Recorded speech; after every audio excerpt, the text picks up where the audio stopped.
وعلى عباده الذين اصطفى خصوصا على أفضلهم وخاتم النبيين محمد الأمين وعلى آله وصحبه أجمعين. أما بعد فقد قال الله تبارك وتعالى: أعوذ بالله من الشيطان الرجيم. بسم الله الرحمن الرحيم. والعصر إن الإنسان لفي خسر إلا الذين آمنوا وعملوا الصالحات وتواصوا بالحق وتواصوا بالصبر. صدق الله العظيم.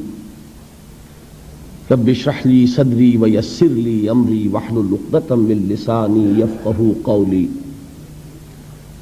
اللهم ربنا ألهمنا رشدنا وأعذنا من شرور أنفسنا.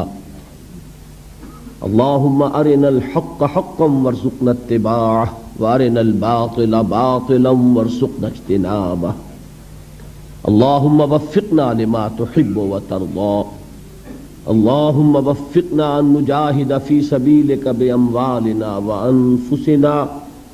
اللهم ارزقنا شهادة في سبيلك.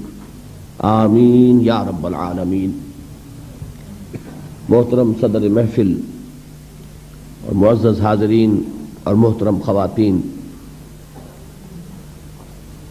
آپ کے علم میں ہے کہ مجھے آج قرآن حکیم کی روح سے راہ نجات کے موضوع پر گفتگو کرنی ہے، لیکن اس سے پہلے کہ میں آج کے موضوع پر گفتگو کا آغاز کروں، میں مناسب سمجھتا ہوں کہ میرا ایک تعارف تو کل محترم نسیم الدین صاحب نے کروایا تھا، اور وہ ایک رسم ہے، ایک عام روایت ہے، اس کی حد تک میں سمجھتا ہوں کہ تقاضا کل پورا ہو چکا ہے، لیکن یہ جو چند دن آپ حضرات کی صحبت میں بسر کرنے ہیں، تو آج میں یہ چاہتا ہوں کہ میں خود آپ کو یہ بتاؤں کہ میری زندگی میں وہ کون سا حادثہ ہوا جس کے نتیجے کے طور پر میں اپنا میڈیکل پروفیشن تج کر قرآن حکیم کے درس و تدریس یا دین کی دعوت و تبلیغ میں ہمتن لگ گیا. گویا کہ میں آج خود پہلے اپنا اور اپنے کام کا ایک تعارف آپ حضرات سے کرا رہا ہوں. میرے شعور کی سب سے زیریں اور تحتانی سطح پر یہ بات آپ نے کل محسوس کر لی ہوگی کہ سب سے گہرے نقوش علامہ اقبال مرحوم کی ملی شاعری کے ہیں. بالکل بچپن ہی سے میں ان کا کلام پڑھ رہا ہوں، اور ابھی میں 5ویں جماعت کا طالب علم تھا جبکہ میں بانگ درا پڑھ رہا تھا. اس سے ایک جذبہ ملی، خاص طور پر آپ کو معلوم ہے کہ اس میں ایک امید افزا پیغام ہے ملت اسلامیہ کے لیے کہ کتاب ملت بیضا کی پھر شیرازہ بندی ہے، یہ شاخ ہاشمی کرنے کو ہے پھر برگ و بر پیدا. نوا پیدا کرے بلبل کے ہو تیرے ترنم سے، کبوتر کے تنے نازک میں شاہی کا جگر پیدا.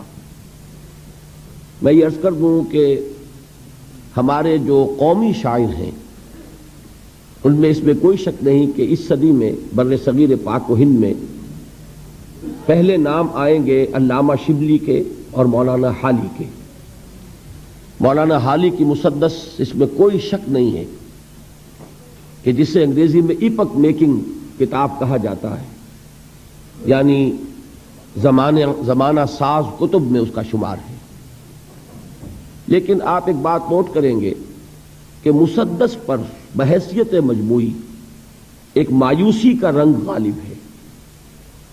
چنانچہ اس کے سرنامے کے جو 2 اشعار ہیں وہ آپ کو شاید یاد ہوں کہ پستی کا کوئی حد سے گزر نہ دیکھے، اسلام کا گر کر نہ ابھر نہ دیکھے، مانے نہ کبھی کہ مد ہے ہر جزر کے بعد، دریا کا ہمارے جو اتر نہ دیکھے. یہ انتہائی ایک مایوسی کی کیفیت ہے، اور واقعہ یہ ہے کہ اس صدی کے آغاز میں عالم اسلام کی جو کیفیت تھی اس کے نتیجے میں یہ مایوسی ہی پیدا ہو سکتی تھی۔ پہلی جنگ عظیم کے بعد وہ جو عظیم سلطنت عثمانیہ تھی وہ ختم ہو گئی، اس کا وجود تک باقی نہ رہا۔ دی گریٹ آٹومان امپائر نسیم منسیہ ہو گئے، چھوٹے چھوٹے ملک وجود میں آ گئے، اور وہ بھی کوئی برطانیہ کے پاس، کوئی فرانس کے پاس، کوئی اٹلی کے پاس، کوئی کسی اور کے پاس۔ پورا عالم اسلام مغربی اقوام کی براہ راست غلامی میں آ گیا۔ یہ انتہائی ہماری تاریخ کا پستی کا وقت ہے، جس زمانے میں کہ مولانا حالی نے مسدس لکھی۔ اس کے اختتام پر بھی جن حضرات کو مسدس سے کوئی دلی تعلق ہے، اور مجھے یہاں آ کر خاص محسوس ہوا کہ حافظ عرفان صاحب جو یہاں کی ایک جانی پہچانی شخصیت ہیں، انہیں مسدس میں سمجھتا ہوں کہ شاید اکثر و بیشتر یاد ہے، اور مجھے محسوس ہوا کہ واقعتاً وہ کتاب ایسی ہے کہ اس کے ساتھ ہمارا ایک ذہنی ربط و تعلق رہنا چاہیے۔ اس کے اختتام پر مناجات بحضور سرور کونین کے عنوان سے جو نظم ہے، اس کا بھی آغاز اسی سے ہوتا ہے کہ اے خاصہ خاصان رسول وقت دعا ہے، امت پہ تیری آ کے عجب وقت پڑا ہے، وہ دین جو بڑی شان سے نکلا تھا وطن سے پردیس میں، وہ آج غریب الغربا ہے۔ وہی مایوسی کی کیفیت۔ ہمارے قومی شعراء میں علامہ اقبال پہلی شخصیت ہے جن کے ہاں آپ کو دونوں رنگ ملیں گے۔ مرثیہ بھی کہا ہے انہوں نے، مسلمانوں کی جو اس وقت کی زبوں حالی تھی اس پر بھی تبصرہ کیا ہے، خون کے آنسو بھی روئے ہیں، لیکن ساتھ ہی ایک پیغام دیا ہے کہ اب دوبارہ دیکھیے ان کے اشعار، نکل کے صحرا سے جس نے روما کی سلطنت کو الٹ دیا تھا، سنا ہے یہ قدسیوں سے میں نے، وہ شیر پھر ہوشیار ہوگا۔ اب یہ جو انداز تھا، ایک خوشخبری، ایک امید افزا پیغام کہ اب پھر وہ وقت آئے گا کہ خلیل اللہ کے دریا میں ہوں گے پھر گوہر پیدا۔ اب پھر وہ دریا جو ہے توحید کا دریا، اللہ کے رسولوں کا وہ دریا، اب اس میں نئے موتی جو ہیں وہ پھر پیدا ہوں گے۔ تو یہ ایک امید افزا پیغام تھا۔ میرے ذہن پر، میرے احساسات پر، ابھی یہ لفظ حافظ صاحب نے استعمال کیا، میرے احساسات پر جو سب سے گہرا اثر ہے وہ علامہ اقبال کے اشعار کا ہے۔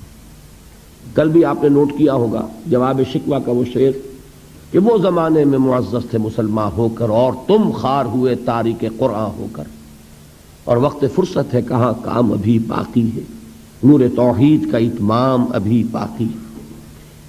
بہرحال اس کے بعد، اور بلکہ اس کے ساتھ یہ نوٹ کر لیجئے کہ تحریک پاکستان اس وقت چل رہی تھی، میرا وہ ہائی اسکول کا دور ہے، تو علامہ اقبال کی ملی شاعری سے متاثر ہو کر میں نے بھی ایک طالب علم کی حیثیت سے تحریک پاکستان میں حصہ لیا، اور حصار ڈسٹرکٹ مسلم اسٹوڈنٹس فیڈریشن کا میں جنرل سیکریٹری تھا۔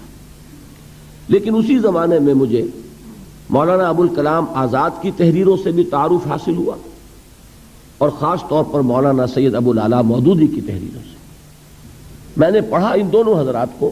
ظاہر بات ہے کہ مولانا ابوالکلام آزاد تو اس وقت کانگریس میں تھے، مولانا مودودی نے ایک علیحدہ جماعت اسلامی کے نام سے بنائی ہوئی تھی، تو مجھے ان سے علمی دلچسپی تو اس وقت ہوئی، لیکن عملی طور پر تحریک پاکستان ہی کا ایک ادنا اور ننھا سا کارکن نہ رہا۔ البتہ پاکستان بننے کے بعد پھر اب چونکہ وہ ملک جو اللہ نے ہمیں عطا فرمایا، در حقیقت اس ملک کا قیام تو پہلی منزل تھی ہماری، اصل سفر تو ابھی باقی تھا۔ اس ملک میں اسلام کا نفاذ، اسلام کا قیام، وہ جو قائد اعظم نے کہا تھا کہ ہم ایک ایسا خطہ زمین چاہتے ہیں کہ جس میں ہم اس جدید دور میں اسلام کے اصول اخوت و مساوات و حریت کا ایک نمونہ پیش کر سکیں، پوری دنیا کو دکھا سکیں کہ اسلام کیا ہے، اسلامی تہذیب کیا ہے، اسلامی تمدن کیا ہے، اسلامی قانون کیا ہے، اسلامی سیاست کیا ہے، اسلامی معیشت کیا ہے، اسلامی معاشرہ کسے کہتے ہیں۔ یہ اصل میں غرض تھی ہماری، یہ مقصد تھا جس کے لیے پاکستان حاصل کیا گیا۔ حصول پاکستان تو در حقیقت اس سفر کی پہلی منزل تھی، لیکن یہ کہ محسوس ایسا ہوا کہ شاید ہم نے اس پہلی منزل ہی کو آخری منزل سمجھ لیا، اور ہم نے آزادی کے جو مادی فوائد تھے ان کو سمیٹنے پر کمر کس لی. دولت، شہرت، عزت، اقتدار، یہی ہم میں سے اکثر کا مطمع نظر بن کر رہ گیا. اس صورت میں اب پاکستان میں اسلامی نظام کے قیام، بالفعل ایک اسلامی معاشرے کی تشکیل، ایک واقعتاً حقیقتاً اسلامی ریاست کا قیام، اس کے لیے پھر میں نے سن 47 سے سن 57 تک 10 سال جماعت اسلامی کی تحریک کے ساتھ بسر کیے. پہلے 7 سال اسلامی جمعیت طلبہ میں، اور جب میں 1954 میں MBBS سے فارغ ہو گیا تو جس دن میرا نتیجہ نکلا ہے اسی دن میں نے جمعیت طلبہ سے استعفیٰ لکھا اور جماعت اسلامی کی رکنیت کی درخواست کا جو فارم تھا پر کر دیا. 3 برس پھر لگ بھگ میں جماعت میں رہا ہوں. وہاں سے جو علیحدگی ہوئی اس کا سبب کیا تھا، یہ بات ہے اصل میں جو میں چاہتا ہوں کہ آپ کے سامنے آ جائے تو معلوم ہوگا کہ جو کچھ میں اب کر رہا ہوں اس کا کیا پس منظر ہے، صغرا کبرا کیا ہے، اس کی لاجک کیا ہے. میں نے یہ محسوس کیا کہ ہم اس ایزمپشن پر اور اس مفروضے پر آگے چل رہے ہیں کہ جب ہم سب مسلمان ہیں تو اسلامی نظام قائم ہو جانا چاہیے، جبکہ واقعہ یہ ہے کہ 200 برس کی غلامی نے اور مغربی تہذیب کے غلبے نے ہماری ایمان کی جڑوں کو کھوکھلا کر دیا. ہم مسلمان صرف وراثتاً ہیں، صرف نسلاً ہیں. ہم مسلمان اس لیے ہیں کہ مسلمان والدین کے ہاں پیدا ہو گئے، لیکن یہ کہ ہم نے شعور کے ساتھ اپنے ایک کانشس اور شعوری فیصلے کے طور پر اسلام کو قبول نہیں کیا. اور ایمان اگر ہم اپنے دلوں میں جھانکیں تو محسوس ہوگا کہ وہ صرف ایک ڈوگما ہے، ایک عقیدہ ہے، موروثی عقیدہ. اس ایمان کی ریئلائزیشن، اس کا شعور، وہ در حقیقت ہمیں حاصل نہیں، جس کا نام یقین کہا جائے گا، جس کو علامہ اقبال نے کہا ہے کہ یقین پیدا کرے ناداں، یقین سے ہاتھ آتی ہے وہ درویشی کہ جس کے سامنے جھکتی ہے فقوری. وہ یقین جب تک نہ ہو اس وقت تک اسلام پر عمل نہیں ہو سکتا. تو میں اس نتیجے پر پہنچا کہ محض اس نعرے کی بنیاد پر کہ ہم مسلمان ہیں، پاکستان میں اگر 95%، 96% لوگ مسلمان ہیں تو یہاں اسلام آنا چاہیے. یہ دلیل تو صحیح ہے، لیکن اس دلیل سے اسلام آئے گا کبھی نہیں. اس کے لیے 2 چیزوں کی ضرورت ہے. پہلی چیز یہ کہ خاص طور پر جو پڑھا لکھا طبقہ، اور پڑھے لکھے سے میری مراد ہے جدید تعلیم یافتہ طبقہ، اس لیے کہ ہمارے ہاں تعلیم کے 2 نظام چل رہے ہیں. ایک قدیم ہمارا دینی نظام تعلیم ہے، ایک تو اس سے لوگ فارغ التحصیل ہوتے ہیں، وہ بھی پڑھے لکھے ہیں یقیناً، اور دوسرے نظام کے مقابلے میں زیادہ پڑھے لکھے ہیں. لیکن میں جس طبقے کا ذکر کر رہا ہوں کہ معاشرے میں جس کو کہ اصل فیصلہ کن حیثیت حاصل ہو چکی ہے، وہ تو جدید تعلیم یافتہ طبقہ ہے، اس لیے کہ پورے ملک کی باغڈور اس کے ہاتھ میں ہے. اس جدید تعلیم یافتہ طبقے کے اندر تجدید ایمان کو اثر نو مستحکم کرنے کی ایک تحریک برپا کی جائے. پہلے تو یہ چیز جو ہے وہ ضروری ہے، اس لیے کہ بہت صحیح کہا جس نے کہا کہ گلا تو گھونٹ دیا اہل مدرسہ نے تیرا، کہاں سے آئے صدا لا الہ الا اللہ. ہم نے برٹرینڈ رسل کو پڑھا ہے، ہم نے ڈارون کو پڑھا ہے، ہم نے فرائڈ کو پڑھا ہے، ہم نے مارکس کو پڑھا ہے، تو ایمان کہاں سے آ جائے گا؟ ان نظریات نے ہمارے ذہنوں میں تصادم پیدا کیا ہوا ہے، کانفلکٹ ہے، تضادات ہے. ہم کچھ مانتے کچھ اور ہیں، کرتے کچھ اور ہیں. اس کی وجہ یہی ہے کہ وہ ایمان کی حقیقت ہمیں حاصل نہیں. اس کے لیے خصوصاً جدید تعلیم یافتہ طبقے میں تجدید ایمان کی ایک تحریک. اب ظاہر بات ہے کہ تجدید ایمان کے لیے ہمارے پاس سورس کیا ہے، ایمان کہاں سے ملے گا؟ میں تفصیل کے ساتھ بھی انشاءاللہ ان ایام میں کسی موقع پر عرض کروں گا. اس وقت اجمالاً صرف چونکہ عرض کر رہا ہوں تو میں جس نتیجے پر پہنچا وہ یہ کہ منبع ایمان اور سرچشمہ یقین قرآن حکیم ہے. مولانا ظفر علی خان کا بڑا پیارا شعر ہے، سادہ سا شعر ہے لیکن بڑی عظیم حقیقت کو لیے ہوئے ہے کہ وہ جنس نہیں ایمان جسے لے آئیں دکان فلسفہ سے، ڈھونڈے سے ملے گی عاقل کو یہ قرآن کے سی پاروں. قرآن وہ نور ہے کہ جو اندھیروں سے نکال کر روشنی میں لاتا ہے. اندھیرے کون سے ہیں؟ کفر کا اندھیرا، شرک کا اندھیرا، الحاد کا اندھیرا، مادہ پرستی کا اندھیرا، یہ تمام اندھیرے ہیں. سورہ حدید میں فرمایا گیا هو الذی ينزل على عبده آیات بینات لیخرجکم من الظلمات الى النور وان اللہ بکم لرؤوف الرحیم. وہی ہے اللہ جو اپنے بندے پر صلی اللہ علیہ وسلم یہ آیات بینات نازل فرما رہا ہے تاکہ وہ ان کے ذریعے سے تمہیں اندھیروں سے نکال کر روشنی میں لائے. تو یہ جو ظلمات ہیں، کفر اور شرک اور الحاد اور مادہ پرستی، ان کے اندھیروں سے نکالنے والی کوئی چیز ہے تو وہ قرآن مجید کا نور. تو پہلا فیصلہ میرا یہ ہوا کہ مجھے اپنی توانائیاں، اپنی قوتیں، اپنی صلاحیتیں جو بھی اللہ نے عطا فرمائی ہیں، ظاہر بات ہے لا یکلف اللہ نفسا الا وسعها، اللہ تعالیٰ نے ہر انسان کو جو بھی صلاحیتیں اسے عطا فرمائی ہیں اسی کے مطابق مکلف ٹھہرایا. جس میں جتنی استعداد ہے اتنا ہی وہ ذمہ دار ہے، اتنا ہی جواب دہ ہوگا. زیادہ استعداد ہے زیادہ جواب دہی ہوگی، کم استعداد ہے کم محاسبہ ہوگا. یہ اللہ تعالیٰ کا قانون ہے. تو بہرحال جو بھی کچھ تھوڑی بہت حقیر سی جو بھی صلاحیت ہے، استعداد ہے، اس کا اولین مصرف ہوگا وہ جو میں نے کل حدیث نبوی کے حوالے سے آپ کے سامنے رکھا تھا کہ حضرت عثمان ابن عفان رضی اللہ تعالی عنہ ذو النورین وہ فرماتے ہیں کہ حضور نے ارشاد فرمایا صلی اللہ علیہ وسلم خیرکم من تعلم القرآن وعلمہ، تم میں سے بہترین لوگ وہ ہیں جو قرآن سیکھیں اور سکھائیں، قرآن کا علم حاصل کریں اور اسے دوسروں تک پہنچائیں. تو پہلی بات میں نے یہ طے کی، کون شخص چاہے گا کہ وہ اچھے سے اچھے کیریئر کو اڈاپٹ نہ کرے؟ ہر شخص یہی چاہتا ہے بہتر سے بہتر کیریئر اسے ملے. لہذا جب سب سے بہتر کیریئر یہ ہے خیرکم من تعلم القرآن وعلمہ، اور یہ کس کا فرمان ہے؟ الصادق المصدوق، جو سچے ہیں، جن کی سچائی کی گواہی اللہ نے دی. تو انہوں نے فرمایا کہ بہترین کیریئر یہ ہے. تو میں نے طے کیا کہ جہاں تک طبابت کا معاملہ ہے، میڈیکل پروفیشن ہے، مجھ سے کہیں زیادہ ماہر اطباء اور معالج موجود ہیں. یہ کام ایسا نہیں ہے کہ اس کی کوئی کمی واقع ہو جائے گی اگر میں نے اپنی توانائیوں میں اب میں نے اللہ کی اس کتاب کے لیے وقت نکالنا شروع کر دیا. تو بہتر سے بہتر معالجین موجود ہیں، مجھ سے بہت بہتر، بہت اعلیٰ کوالیفائڈ لوگ. لیکن واقعہ یہ ہے کہ اس دور میں ایک خلیج جو پیدا ہو چکی ہے ہمارے معاشرے میں کہ ایک طرف رجال دین ہیں جو دینی درسگاہوں سے پڑھ کر نکلتے ہیں، ایک طرف جدید یونیورسٹیوں سے اور کالجز سے پڑھ کر لوگ نکلتے ہیں. ان دونوں کے مابین کمیونیکیشن نہیں ہے. علماء علم کے پہاڑ ہیں لیکن جدید تعلیم یافتہ لوگوں سے ان کے ذہنی سطح پر گفتگو نہیں کر سکتے. وہ اپنی اصطلاحات میں کلام کرتے ہیں اور وہ اصطلاحات جو ہیں جدید تعلیم یافتہ لوگوں کے چونکہ علم میں نہیں ہے لہذا ان تک وہ بات پہنچتی نہیں. میں ایک مثال دیا کرتا ہوں کہ جیسے تربیلا ڈیم ہے، منگلا ڈیم ہے، کتنا پانی ہے لیکن وہ پانی بیکار ہے جب تک کہ وہ ڈسٹریبیوشن چینل جو ہے پانی کی تقسیم کے لیے نہروں کا جو نظام ہے، جب تک کہ وہ نہروں سے ہو کر راجباہوں سے ہو کر زمین پر پانی نہیں پہنچے گا، تربیلا ڈیم میں کھڑا ہوا وہ پانی کو فائدہ نہیں پہنچائے گا.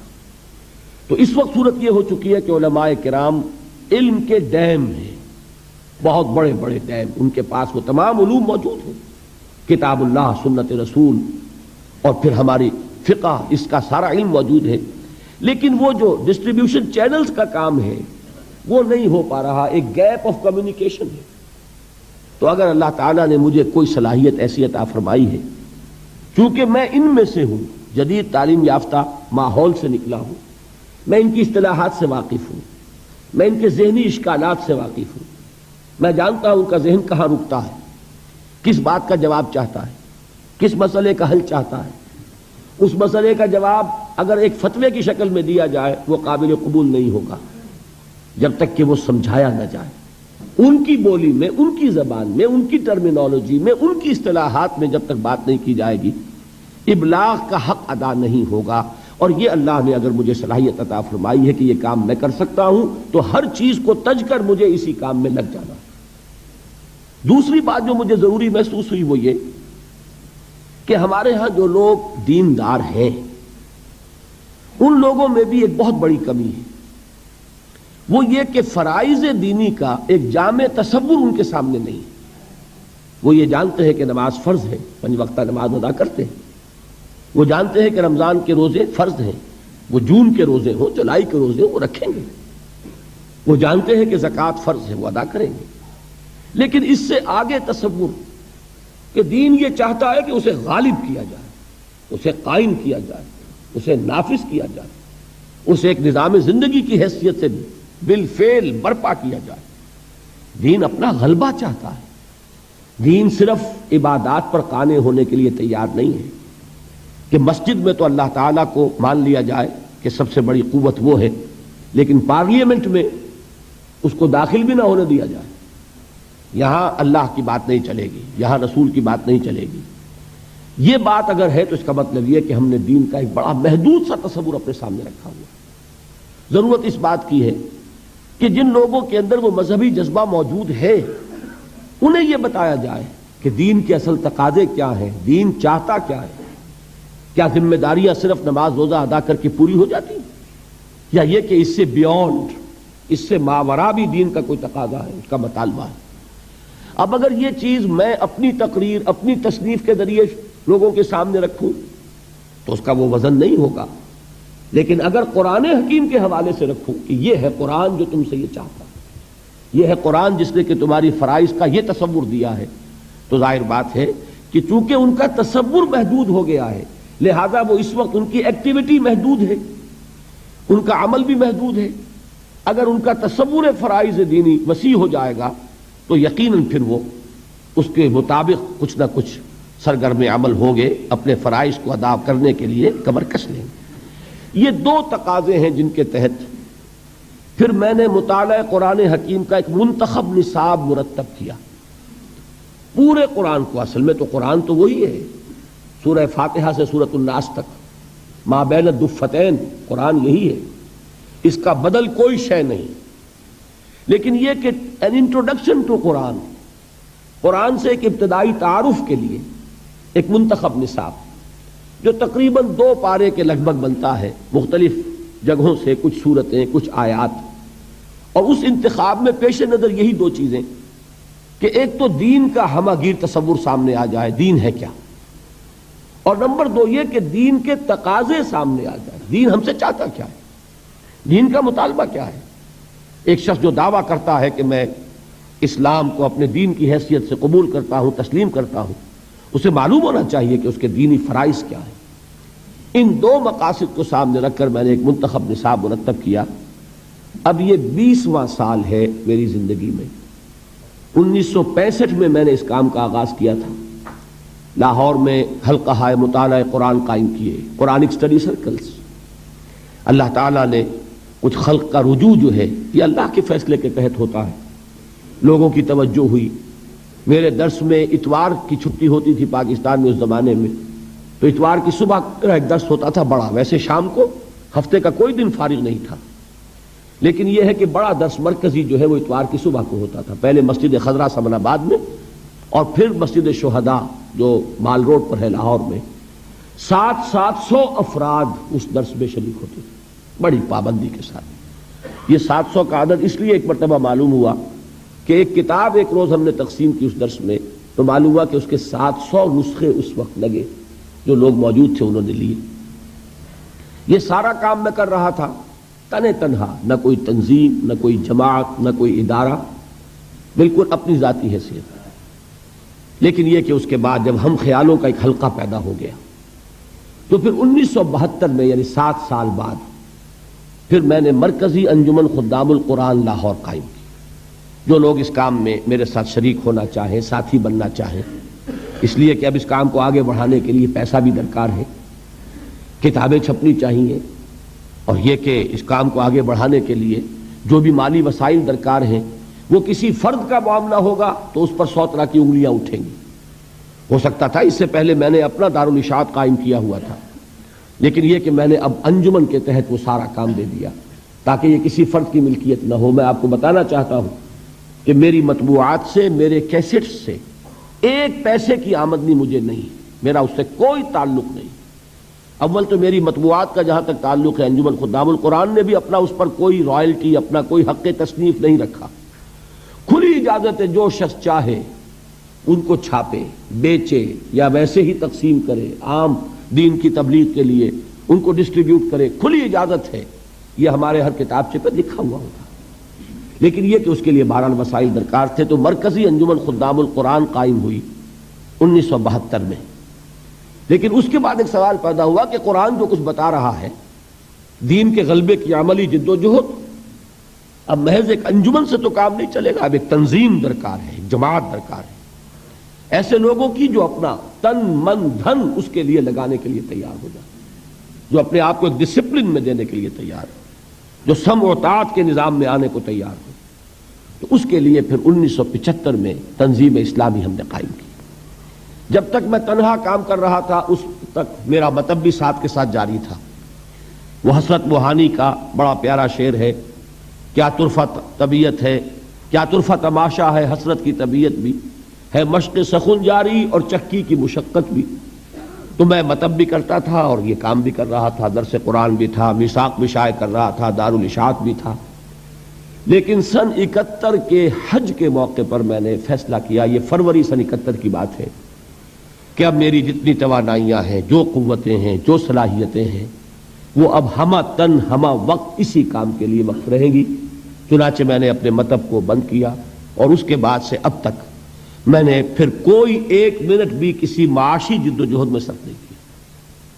باقی یہ ہے کہ اللہ تعالیٰ صورت پیدا کرتا ہے، رزاق وہ ہے، اس نے آج تک کوئی تنگی نہیں آنے دی، کوئی میرے لیے مشکل مرحلہ نہیں آیا۔ اللہ تعالیٰ امتحان آزمائش سے بچا کر رکھے اور آزمائے تو اس میں استقامت عطا فرمائے، کہ وہ بھی صرف اسی کی توفیق سے انسان کسی امتحان میں کامیاب ہو سکتا ہے۔ لیکن بہرحال سن 71 کے بعد سے یہ سن اب 85 ہے، یہ سمجھ لیجئے کہ 15واں سال ہے کہ میری توانائیاں، میرے اوقات، میری جو بھی صلاحیتیں ہیں حقیر سی اللہ کی عطا کردہ، وہ سب کی سب اسی کام کے لیے وقف ہے۔ اب یہاں جو آپ حضرات نے دعوت دی اور یہ پروگرام بنایا، تو اسی منتخب نصاب کا ایک خلاصہ ہے جو چند دنوں میں آپ کے سامنے پھر رکھوں گا، اس لیے کہ وہ مکمل منتخب نصاب جو ہے وہ تو ظاہر بات ہے کہ ان 7-8 دنوں میں 9 دنوں میں بیان نہیں ہو سکتا، ایک دن گزر چکا ہے، ایک دن ویسے کم ہوا ہے، تو اب ہمارے پاس لے دے کر 8 دن ہیں۔ ان میں مجھے انہی 2 چیزوں کی کو سامنے رکھ کر دین کیا ہے یہ بھی بات سمجھ میں آئے، اور اس سے بھی اہم تر یہ کہ دین چاہتا کیا ہے، ہمارے دین کی طرف سے ہم پر کیا ذمہ داریاں عائد ہوتی ہیں، یہ بات از روئے قرآن واضح ہو جائے، یہ ہے مقصد ان اجتماعات کا۔ وہ جو منتخب نصاب میں نے مرتب کیا، جس کے لیے میں نے اتنا طویل پس منظر بیان کیا ہے، اس کا نقطہ آغاز ہے سورۃ العصر، جو میں نے ابھی تلاوت کی تھی، اور آج میں اسی کے حوالے سے کچھ باتیں آپ حضرات کے گوش گزار کر رہا ہوں کہ راہ نجات کا کیا تصور ہے از روئے قرآن۔ یہ سورہ مبارکہ جس کے بارے میں کہ مجھے یہ توقع ہے، ہو سکتا ہے کہ یہ میری خوشگمانی ہو، لیکن بہرحال مجھے یہ حسن ظن ہے کہ ہر مسلمان کو یہ صورت یاد ہوگی۔ میں پھر اس کی تلاوت کیے دیتا ہوں، گنتی کے چند الفاظ ہیں۔ اعوذ باللہ من الشیطان الرجیم، بسم اللہ الرحمن الرحیم، والعصر ان الانسان لفی خسر الا الذین آمنوا وعملوا الصالحات وتواصوا بالحق وتواصوا بالصبر، صدق اللہ العظیم۔ اس کا ایک سادہ سا ترجمہ پہلے میں کر دیتا ہوں، اس کو ہر شخص جو ہے وہ اپنے ذہن پر کندہ کر لے۔ والعصر، زمانے کی قسم ہے، ان الانسان لفی خسر، تمام انسان خسارے میں ہیں، ٹوٹے میں ہیں، گھاٹے میں ہیں، نقصان میں ہیں، تباہی اور بربادی کے کا نوالا بننے والے ہیں۔ الا الذین آمنوا، سوائے ان کے جو ایمان لائے، وعملوا الصالحات، اور انہوں نے نیک عمل کیے، وتواصوا بالحق، اور انہوں نے حق کی ایک دوسرے کو وصیت اور تاکید کی، وتواصوا بالصبر، اور انہوں نے صبر کی ایک دوسرے کو تلقین کی۔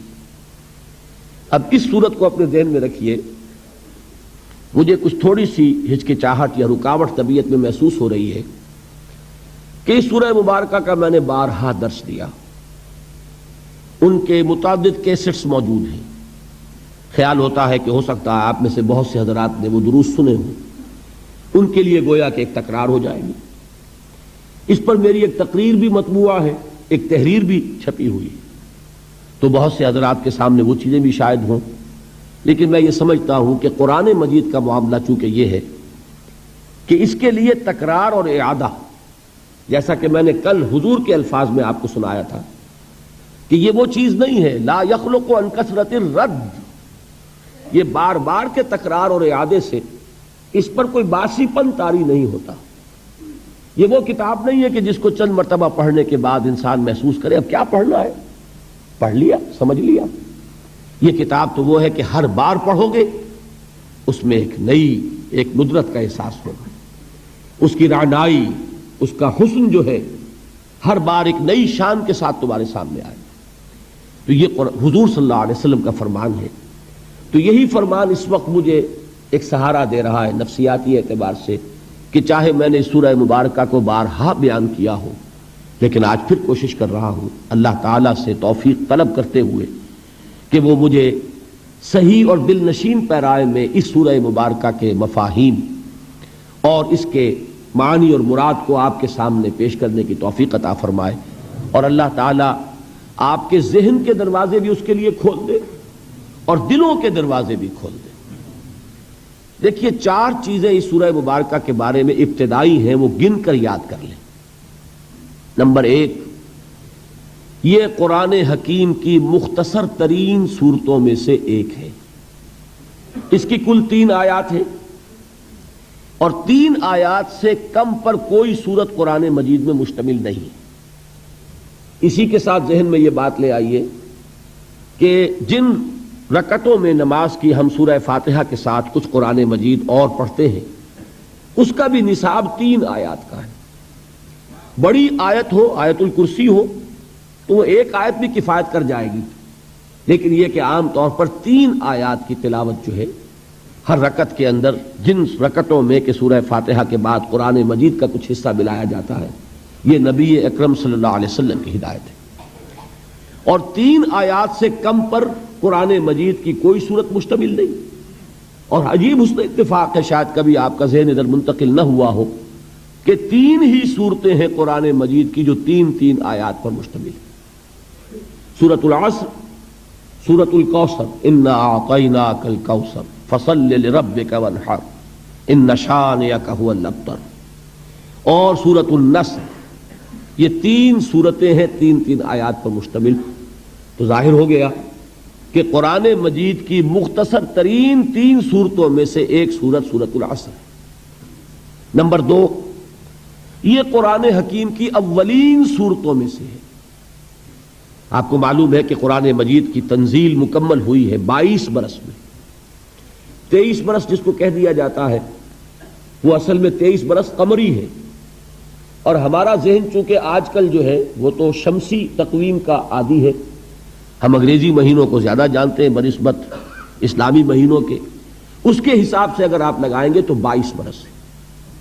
610 عیسوی میں حضور پر پہلی وحی نازل ہوئی، اور 632 عیسوی میں حضور صلی اللہ علیہ وسلم کا وصال ہوا۔ تو یہ 22 برس میں قرآن نازل ہوا، تھوڑا تھوڑا تھوڑا تھوڑا۔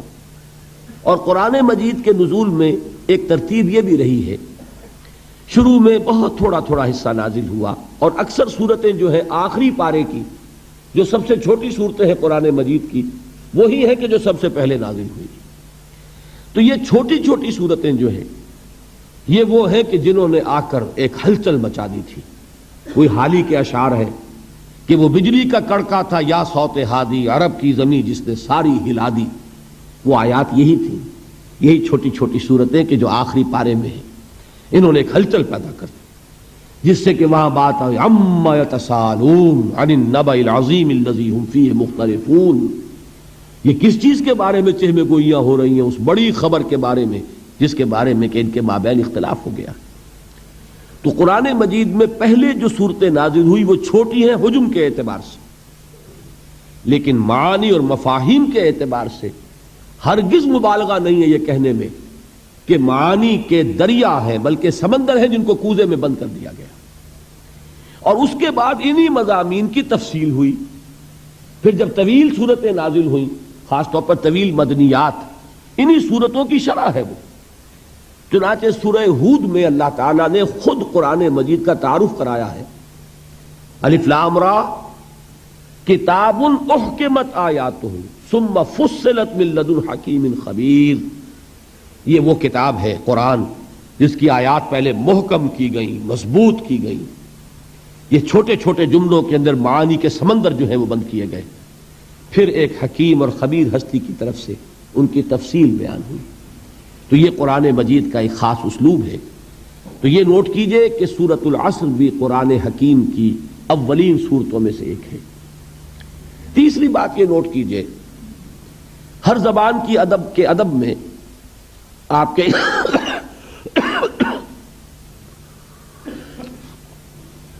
آپ کے علم میں یہ بات ہوگی یقیناً کہ ایک اصطلاح ہے سہل ممتنع،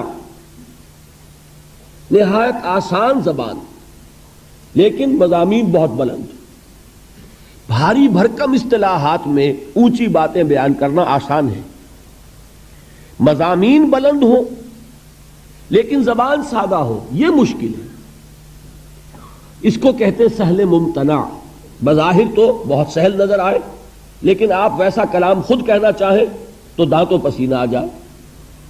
آپ کو معلوم ہے کہ غالب کے اشعار میں ابن مریم ہوا کرے کوئی، میرے دکھ کی دوا کرے کوئی، اب کوئی لفظ مشکل نہیں لیکن ذرا کوئی کہہ کے تو دکھائے گی اشعار، سادہ بالکل سلیس زبان، لیکن یہ ہے کہ وہ اپنے ادبیت کے اعتبار سے ایک معراج ہے۔ تو قرآن حکیم ویسے تو پورا کا پورا ابتدا سے انتہا تک عربی زبان کی ادبیت کی معراج ہے۔ کل میں بیان کر چکا ہوں کہ اس کے اعجاز کا سب سے نمایاں پہلو اور سب سے اولین پہلو یہی تھا جس پر کہ اس نے چیلنج کیا ہے تحدی کے ساتھ کہ اگر تم مقابلہ کر سکتے ہو تو کرو، فاتو بسورۃ من مثلہ، لے آؤ ایک ہی صورت اس جیسی جس کا مقابلہ کوئی نہیں کر سکا، کوئی جھوٹ موٹ کو بھی میدان میں کھڑا نہیں ہو سکا کہ میں اس چیلنج کو قبول کرتا ہوں۔ تو قرآن مجید از ابتدا تا انتہا عربی ادب اس کا کلاسک ہے، یہ اس کا چوٹی کا، اس کی ایک معراج کا مقام رکھنے والا۔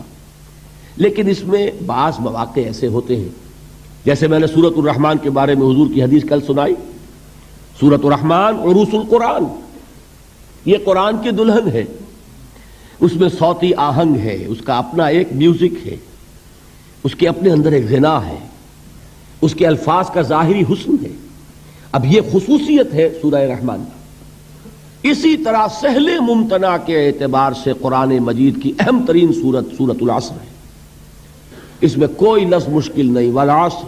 دیکھیے عام اردو دان جو لوگ ہیں وہ بھی یہ الفاظ استعمال کرتے ہیں، ہم عصر الفاظ، ہم عصر اشخاص، کانٹمپریریز جو ایک زمانے میں رہتے ہو، ہم عصر حاضر، عصر رواں، سب بولتے ہیں یہ الفاظ۔ عصر جدید، ان الانسان لفی خسر، انسان کا لفظ کون نہیں جانتا، خسر خسارہ یہ اردو کے اندر مستعمل ہے۔ ان الا الذین آمنوا، ایمان، عمل صالح، تواسی ذرا ایک تھوڑی سی بدلی ہوئی شکل ہے، لیکن اردو میں وہ لفظ بھی مستعمل ہے، وصیت سے تواسی بنا، باب تفاعل ہے، بالحق وتواصوا بالصبر، کوئی لفظ بھی ثقیل نہیں، کوئی بھاری بھرکم اصطلاح نہیں۔ لیکن جیسا کہ میں آپ حضرات کے سامنے کوشش کروں گا کہ اس کے مفاہیم کو کسی درجے میں بیان کروں، اندازہ ہوگا کہ یہ جہاں تک علم اور حکمت کی معراج کا تعلق ہے، فلسفہ اور فلسفے کے چوٹی کے مسائل وہ اس صورت میں موجود ہیں، لیکن یہ کہ کوئی لفظ بھاری نہیں، کوئی ثقیل نہیں۔ چوتھی چیز جو اہم ترین ہے اس سورہ مبارکہ کے بارے میں وہ یہ ہے کہ میرے نزدیک، یہ میں ایک بڑی بات کہہ رہا ہوں، کہنے کی جرات کر رہا ہوں، میرے نزدیک یہ قرآن مجید کی جامع ترین صورت ہے۔ میں نے اپنا ایکسپریشن بدل دیا، پہلے میں نے کہا تھا کہ یہ اولین صورتوں میں سے ایک ہے، مختصر ترین صورتوں میں سے ایک ہے۔ اب جو بات میں کہہ رہا ہوں یہ کہ جامع ترین صورت ہے قرآن حکیم۔ اس کی وجہ یہ ہے کہ قرآن ہے ہدی للناس، رہنمائی بن کر آیا ہے، ہدایت ہے۔ اس ہدایت کے راستے کو، صراط مستقیم کو جس قدر جامعیت کے ساتھ اس صورت نے بیان کیا ہے. قرآن مجید میں آپ دیکھیں گے ایمان کی بحث ہے، مکی صورتوں میں طویل مباحث ایمان کے، پھر اعمال صالحہ کی بحث، عبادات کی بحث، اخلاقیات کی بحث، معاملات کی بحث. یہ سب کیا ہے؟ عمل صالح کی تشریح. پھر تواصی بالحق، جہاد، امر بالمعروف نہی عن المنکر، یہ سب کیا ہے؟ یہ تواصی بالحق کی شرح ہے. قرآن مجید کے تمام مضامین کو جامع ترین صورت میں پیش کرنے والی صورت وہ سورۃ العصر ہے. اس کا احساس صحابہ کرام کو تھا. چنانچہ ہمیں ایک روایت ملتی ہے، کان الرجلان من اصحاب النبی صلی اللہ علیہ وسلم اذا التقیا لم يتفرقا حتى يقرأ احدهما على الاخر سورۃ العصر ثم يسلم احدهما على الاخر. حضور صلی اللہ علیہ وسلم کے صحابہ میں سے جب دو حضرات کی آپس میں ملاقات ہوتی تھی تو وہ اس وقت تک ایک دوسرے سے جدا نہیں ہوتے تھے جب تک کہ ایک دوسرے کو سورۃ العصر سنا نہیں لیتے تھے. پھر وہ ایک دوسرے کو سلام کرتے تھے اور علیحدہ ہوتے تھے. اب آپ اندازہ کیجئے کیوں. بعد میں یہ بات واضح ہو جائے گی کہ اس کا سبب کیا ہے. صحابہ کا کوئی عمل حکمت سے خالی نہیں تھا. قرآن مجید کی قدر و قیمت کے اصل جاننے والے صحابہ کرام ہیں. ان کا یہ طرز عمل اور سورہ مبارکہ کے ساتھ یہ لگاؤ اور یہ تعلق. ویسے آپ کو معلوم ہے قرآن مجید کی سورتوں کی سردار کون سی سورت ہے؟ سورۃ الاخلاص. اس لیے کہ اس کو حضور نے سلو سے قرآن کے مساوی قرار دیا، ایک تہائی قرآن کے برابر. 4 آیتیں ہیں لیکن ایک تہائی قرآن کے مساوی. اس کی وجہ کیا ہے؟ کہ اسلام کی جڑ بنیاد ہے توحید، لیکن یہ کہ اس توحید کا جامع ترین بیان سورۃ الاخلاص میں، تو گویا کہ یہ جڑ ہے. اس پہلو سے اہم ترین سورت ہے. لیکن ظاہر بات ہے کہ توحید حصہ ہے ایمان کا. گویا کہ صرف ایمان کے ایک پہلو کو یہ سورت بیان کر رہی ہے. اعمال کی کوئی بحث نہیں، تواصی بالحق کی کوئی بحث نہیں، تواصی بالصبر کی کوئی بحث نہیں. اس اعتبار سے اسے جامع ترین سورت نہیں کہیں گے. اہم ترین تو ہے، اس لیے کہ توحید ہی جڑ ہے، بنیاد ہے. اسی طریقے سے آیت الکرسی، حضور نے فرمایا یہ تمام آیات قرآنیہ کی سردار ہے. اس کی وجہ بھی وہی توحید، اس لیے کہ ہمارا دین حقیقت میں دین توحید ہے. لیکن جامعیت ایک اور شے ہے. قرآن کے مضامین کا احاطہ کر لینا، یہ واقعہ یہ ہے کہ وہ جیسی کہ جس صورت میں کہ یہ بات سورۃ العصر میں سامنے آتی ہے اور کسی صورت میں نظر نہیں آئے گی. ہاں، دین کے فلسفے کے لیے نہایت جڑ اور بنیاد کی چیز سورۃ الفاتحہ ہے، جو مقدمہ ہے قرآن کا، جو گویا کہ دیباچہ ہے قرآن کا، جسے ام القرآن کہا گیا. وہ سورہ مبارکہ 7 آیات، وَلَقَدْ آتَيْنَاكَ سَبْعًا مِنَ الْمَثَانِي وَالْقُرْآنِ الْعَظِيمِ.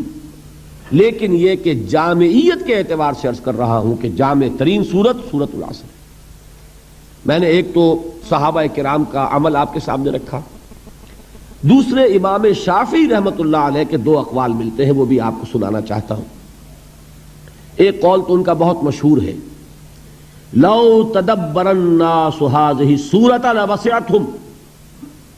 اگر لوگ صرف اس ایک سورت پر تدبر کریں، غور کریں، اس کی گہرائیوں میں اترے تو یہ سورت ان کی ہدایت کے لیے کافی ہو جائے گی. ایک اور قول ہے امام شافعی رحمۃ اللہ علیہ کا، جو نقل کیا ہے مفتی محمد عبدہ نے اپنی تفسیر میں، کہ لو لم ينزل من القرآن سواها لکفت الناس.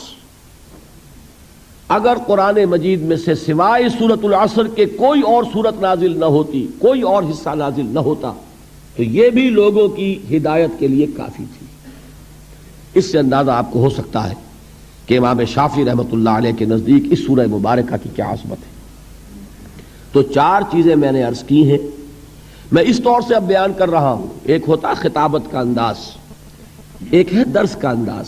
درس کہتے ہیں کسی چیز کو گھسنا، پھر مٹانا، پھر گھسنا. جیسے بچہ لکھتا ہے سلیٹ پر، پھر مٹاتا ہے، پھر لکھتا ہے، یہ درس ہے. درس میں کوشش ہوتی ہے کہ ایک چیز ذہن میں اتر جائے، وہ نقش ہو جائے، یادداشت میں محفوظ ہو جائے. لہذا یہ 4 باتیں پھر نوٹ کیجئے. یہ قرآن مجید کی اولین صورتوں میں سے ہے قرآن مجید کی مختصر ترین صورتوں میں سے ہے، سہل ممتنع کی سب سے اعلیٰ مثال ہے قرآن میں، اور نمبر 4 یہ جامع ترین صورتوں میں سے ہے۔ اب آئیے اس سے پہلے کہ آگے بڑھیں، قرآن مجید کے فہم کے 2 درجے ہیں، ان کو پہلے سمجھ لیجئے، یہ ہمارے پورے درس میں انشاءاللہ یہ چیز بطور تمہید آپ کو کام دے گی۔ قرآن مجید کے فہم کا ایک درجہ ہے جسے قرآن کہتا ہے تذکر بالقرآن۔ تذکر کے معنی نصیحت اخذ کر لینا، سبق حاصل کر لینا۔ جیسے آپ بچپن میں جب انگریزی ہم پڑھتے تھے، آپ کو بھی یاد ہوگا، ایک کوئی سٹوری آپ نے لکھی اور پھر لکھا مورل لیسن، اس کہانی کا سبق کیا ہے، اس سے حاصل کیا ہوا، کیا سبق ہمیں اس سے ملا۔ تو یہ در حقیقت لب لباب ہے کہ اس کہانی کا یہ سبق ہے، اس کا یہ مورل لیسن ہے جو ہمیں حاصل ہوا۔ ایک ہے قرآن مجید سے اس کے اصل سبق کو حاصل کر لینا، اس کو قرآن کہتا ہے تذکر، یاد دہانی، نصیحت اخذ کر لینا۔ اور اس کے اعتبار سے قرآن مجید کا یہ دعویٰ ہے، بلکہ اللہ کا دعویٰ ہے وَلَقَدْ يَسَّرْنَا الْقُرْآنَ لِلذِّكْرِ فَهَلْ مِن مُدَّكِرٍ، یہ 4 مرتبہ سورہ قمر میں یہ آیت آئی ہے۔ ہم نے اس قرآن کو تذکر کے لیے انتہائی آسان بنا دیا۔ یہ اتنی سادہ کتاب ہے، کتاب مبین، ایک شخص اس کو پڑھتا چلا جائے، وہ فلسفی نہ ہو، منطقی نہ ہو، اس میں کوئی اعلیٰ علوم حاصل نہ کیے ہوں، لیکن اگر اس کا تھوڑا سا عربی زبان کے ساتھ اس کی ایک یعنی واقفیت کا معاملہ ہو تو وہ اس سے جو اس کا اصل لب لباب ہے وہ حاصل کرتا چلا جائے۔ اس لیے کہ دیکھیے قرآن مجید نازل ہوا انسانوں کی ہدایت کے لیے۔ انسانوں میں بدو بھی تھے، انسانوں میں کاشتکار بھی ہیں، انسانوں میں مزدور بھی ہیں، انسانوں میں فلسفی بھی ہیں، حکماء بھی ہیں، اہل منطق بھی ہیں۔ تو قرآن تو سب کے لیے ہدایت بن کر نازل ہوا نا، لہذا اس نے وہ انداز اختیار کیا ہے کہ ایک عام بدو بھی اس کو سنے تو اسے محسوس ہو کہ میرے دل کی پکار ہے۔ یہ جو کچھ دیکھنا تقریر کی لذت کے جو اس نے کہا، میں نے یہ جانا کہ گویا یہی میرے دل میں تھا، ورنہ یہ کہ وہ کیسے قرآن سے سبق حاصل کرے گا۔ تو قرآن مجید کو آسان بنایا گیا تذکر کے لیے، لیکن ایک دوسرا درجہ ہے قرآن کا جس کا نام ہے تدبر۔ افلا یتدبرون القرآن ام علی قلوب اقفالها، کیا یہ قرآن پر تدبر نہیں کرتے؟ تدبر کسے کہتے ہیں؟ یہ دبر سے بنا ہے، کسی چیز کا پیچھا پکڑ لینا۔ انسان جو ہے اس میں غواصی کر رہا ہے، غوطے لگا رہا ہے، غور کر رہا ہے، جس کے لیے میں نے کل علامہ اقبال کا مصرع آپ کو سنایا تھا کہ قرآن میں ہو غوطزن اے مرد مسلمہ، جس کے لیے حضور نے فرمایا کہ لا تنقضی عجائبہ، یہ وہ کتاب ہے جس کے عجائبات کبھی ختم ہی نہیں ہوں گے۔ 20ویں صدی کا ایک فلسفی علامہ اقبال، وہ مشرق و مغرب کے اور قدیم اور جدید فلسفے کھنگالنے کے بعد پھر اسے تسکین حاصل ہوئی تو قرآن مجید کے دامن میں۔ تو گویا کہ قرآن مجید کا ایک ہے انداز تدبر کا، ایک ہے تذکر کا۔ تذکر کے لیے نہایت آسان اور تدبر کے اعتبار سے انتہائی مشکل کتاب، اس کی تہ تک پہنچنا انسان کے لیے ممکن نہیں۔ اللہ کا کلام ہے، اللہ کے کلام کی تہ تک کوئی پہنچ پائے گا؟ ناممکن۔ یہ ایک باؤنڈ لیس ہے، اس کی کوئی حدود نہیں ہے، یہ کلام مطلق ہے۔ کلام متکلم کی صفت ہوتا ہے، یہ کلام ہے اللہ کا، یہ اللہ کی صفت ہے۔ تو اللہ کی صفت جیسے اللہ کی ذات جو ہے وہ باؤنڈ لیس ہے، مطلق ہے، لا محدود، لا متناہی، اسی طرح یہ قرآن لا محدود، لا متناہی، اس کی تہ تک پہنچنا کسی کے لیے ممکن نہیں۔ اسی لیے حضور نے فرمایا لا تنقضی عجائبہ، اس کے عجائب کبھی ختم نہیں ہوں گے۔ اس پر غور کرنے والے غور کرتے رہیں گے، علم اور حکمت کے موتی نکالتے چلے جائیں گے، لیکن یہ کہ اس کی یہ کان ختم ہونے والی نہیں ہے۔ ہر دور میں نئے موتی، نئے علم و حکمت کی جواہرات جو ہے وہ اس سے نکالے جاتے رہے۔ تو تدبر کے اعتبار سے میں آپ کو ایک روایت سناتا ہوں۔ حضرت عبداللہ ابن عمر رضی اللہ تعالی عنہما صحابی ہیں، حضرت عمر کے صاحبزادے ہیں، خود صحابی ہیں۔ وہ یہ فرماتے ہیں کہ میں نے صرف سورہ بقرہ پر 8 برس تک تدبر کیا. اب آپ بتائیے انہیں عربی نہیں سیکھنی تھی، صرف و نحو نہیں سیکھنی تھی، عربی مادری زبان، انہیں جسے ہم کہتے ہیں شان نزول، اس کے لیے کوئی کھود کرید کرنے کی ضرورت نہیں تھی. وہ تو خود اس ماحول میں تھے جس میں قرآن نازل ہو رہا ہے. وہ سارا پس منظر ان کی نگاہوں کے سامنے ہے. He was himself a part of that environment. وہ تو خود اس ماحول کا ایک جز تھے جس ماحول میں قرآن نازل ہو رہا ہے. تو انہیں تو کوئی چھان بین کرنے کی ضرورت نہیں کہ یہ آیت کس واقعے پر نازل ہوئی، اس آیت کا کیا پس منظر ہے، اس کا کیا شان نزول ہے. عربی ان کی گھر کی، پھر یہ کہ وہ خود اس ماحول میں ہے جس میں قرآن نازل ہو رہا ہے، سن رہے ہیں براہ راست محمد الرسول اللہ صلی اللہ علیہ وسلم سے. پھر کیا چیز تھی کہ 8 برس تک تدبر کر رہے ہیں صرف سورہ بقرہ میں. سورہ بقرہ قرآن مجید کا 12واں حصہ بنے گا نا، 12ویں سے بھی کم، 13واں بنے گا شاید. اس حساب سے جمع کیجئے تو 13 8 104 برس تو ہونے چاہیے تو قرآن مجید پر تدبر کے. کس کو؟ صحابی کو. تو تاب دیگراں چے رسد، ہم تک وہ معاملہ پہنچے گا تو ہمیں تو 1000 برس کی عمر چاہیے.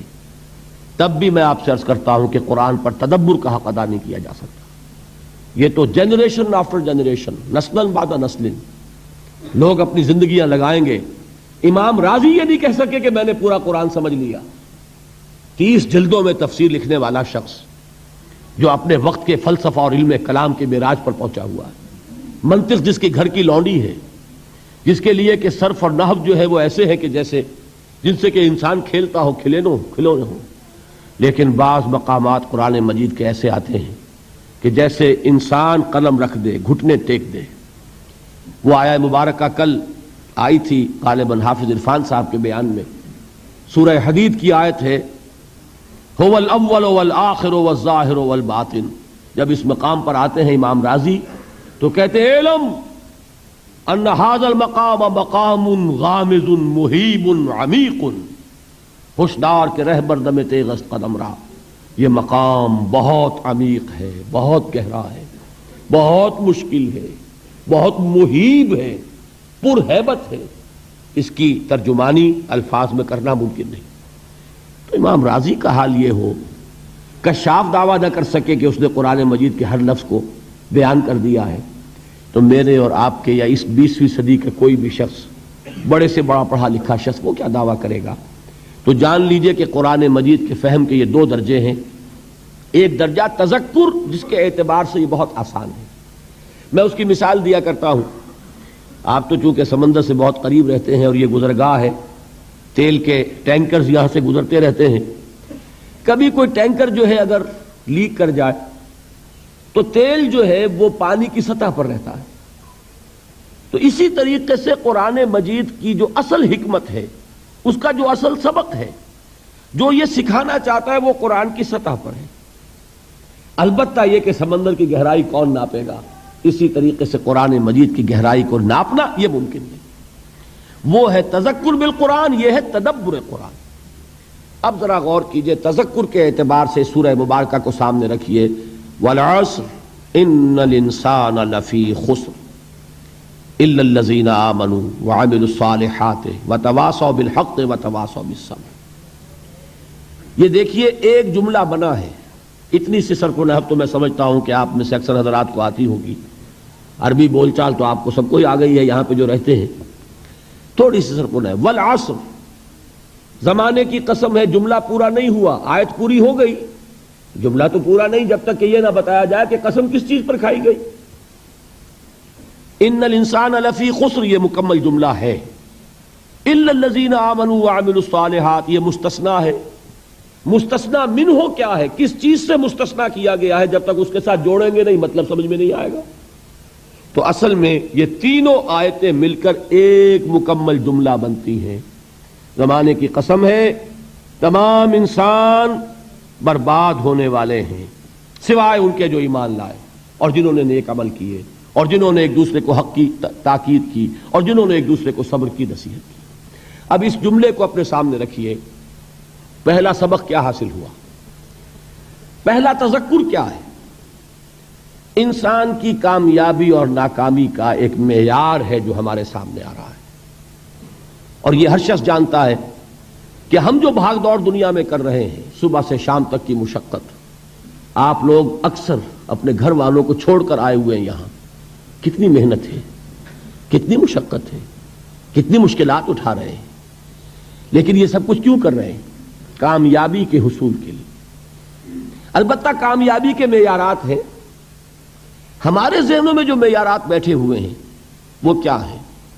کامیابی پیسے سے ہے، کامیابی جائیداد سے ہے، کامیابی کاروبار سے ہے، کامیابی شہرت سے ہے، کامیابی اقتدار سے ہے، یہ معیارات ہیں۔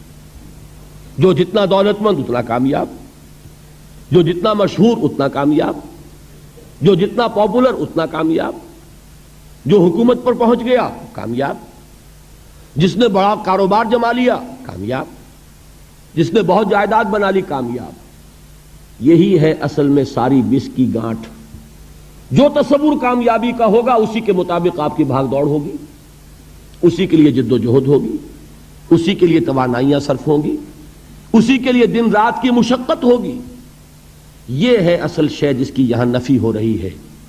کامیابی دولت سے نہیں، کامیابی شہرت سے نہیں، کامیابی اقتدار اور طاقت اور حکومت سے نہیں، بلکہ کامیابی ہے ایمان سے، عمل صالح سے، تواصی بالحق سے، تواصی بالصبر سے۔ آپ غور کیجئے اس نقطہ نظر کا، اس ایٹیچیوڈ کا، یہ جو مینٹل ایٹیچیوڈ ہے، اس کا بدل جانا ہی انسانی شخصیت کے اندر انقلاب برپا کرے گا۔ اب آپ کا نتیجہ کیا نکلا؟ اگر تو دولت سے کامیابی ہوتی تو قارون بہت کامیاب تھا، اگر حکومت سے کامیابی ہوتی تو فرعون اور نمرود بہت کامیاب تھے۔ کامیابی ان سے نہیں ہے۔ کامیابی انسان دولت میں قارون کی دولت تک پہنچ جائے اور دنیا میں دبدبہ اور اقتدار اور سلطنت اور حکومت کے اعتبار سے وہ نمرود اور فرعون کا مقام حاصل کر لے، وہ ناکام ہے، خائب ہے، خاسر ہے، برباد ہے۔ اور ابو ذر غفاری کامیاب ہیں، چاہے ان کے پاس کچھ نہیں تھا، جھونپڑی تک نہیں تھی، کوئی گھر نہیں تھا۔ حضور نے فرمایا ہے اللہ کے کچھ بندے ایسے ہوتے ہیں جو کسی محفل میں جانا چاہیں تو انہیں اجازت نہ ملے، جو کہیں اگر رشتہ کرنا چاہیں کوئی ان سے رشتہ کرنے کو تیار نہ ہو، کہیں کوئی سفارش کرنا چاہے تو ان کی کوئی بات ہی نہ سنے۔ لیکن اللہ کے ہاں ان کا وہ مقام ہے کہ اگر بھولے سے بھی کسی بات پر قسم کھا بیٹھتے ہیں تو اللہ ان کی قسم کی لاج رکھتا ہے۔ یہ ہے فرق، یہ جان لیجیے اچھی طرح۔ اس بات کا مان لینا آسان، اس پر سبحان اللہ کہنا آسان، لیکن اس کے مطابق آپ کے اپنے ذہن کا بدل جانا بہت مشکل، اس لیے کہ ہم متاثر ہوتے ہیں اپنے ماحول سے۔ کوئی بڑا محل ہے، دیکھ کر ایک دفعہ جھرجھری آتی ہے، کوئی بڑی سی 20 فٹ لمبی کار سناٹے کے ساتھ آپ کے پاس سے گزر گئی، ایک دفعہ اعصاب کے اندر ارتعاش ہوتا ہے، محسوس ہوتا ہے بڑے یہ نصیبے والے لوگ ہیں، بڑے خوش نصیب، بڑے کامیاب، حالانکہ کچھ معلوم نہیں کہ یہی سب سے بڑی بد نصیبی ہو سکتا ہے کہ یہی سب سے بڑی ناکامی ہو۔ اگر ذہنوں میں یہ بات بیٹھ جائے کامیابی کس شے سے، یہی وجہ دیکھیے قرآن مجید میں بارہا آپ دیکھیں اولئک هم المفلحون، یہ ہے لوگ کامیاب ہونے والے۔ آج یہ آپ نے نماز میں وہ آیات سنی، یا ایھا الذین آمنوا ارکعوا واسجدوا واعبدوا ربکم وافعلوا الخیر لعلکم تفلحون۔ اے ایمان والو، رکوع کرو، سجدہ کرو، اپنے رب کی پرستش اور بندگی کرو اور اچھے کام کرو تاکہ تم کامیاب ہو جاؤ۔ تو کامیابی کن چیزوں سے ہے، یہ ہے سب سے بڑا سبق۔ یہ ہمارے دل میں اگر بات بیٹھ جائے، ٹھک جائے، تو زندگی بدل جائے گی، صبح و شام بدل جائیں گے، نقشے بدل جائیں گے، بھاگ دوڑ کا رنگ بدل جائے گا، ویلیو سٹرکچر بدل جائے گا۔ آج وہ ایک چیز نہایت اہم نظر آ رہی ہے، کل نہایت غیر اہم نظر آئے گی۔ جیسے کہ حضور کی حدیث ہے مالی ولی الدنیا، مجھے تمہاری اس دنیا سے کیا سروکار ہے، انما مثلی کراکب استظل تحت شجرۃ ثم راح فترکھا، میری مثال تو اس سوار کی سی ہے جو تھوڑی دیر کے لیے ایک درخت کے سائے میں ٹھہرتا ہے سستانے کے لیے، پھر وہ اپنا راستہ لیتا ہے، اسے اس درخت سے کوئی مستقل تعلق اس کا نہیں ہے۔ وہ اس کا گھر نہیں، وہ اس کی منزل نہیں. اسی طرح یہ دنیا میرا گھر نہیں ہے.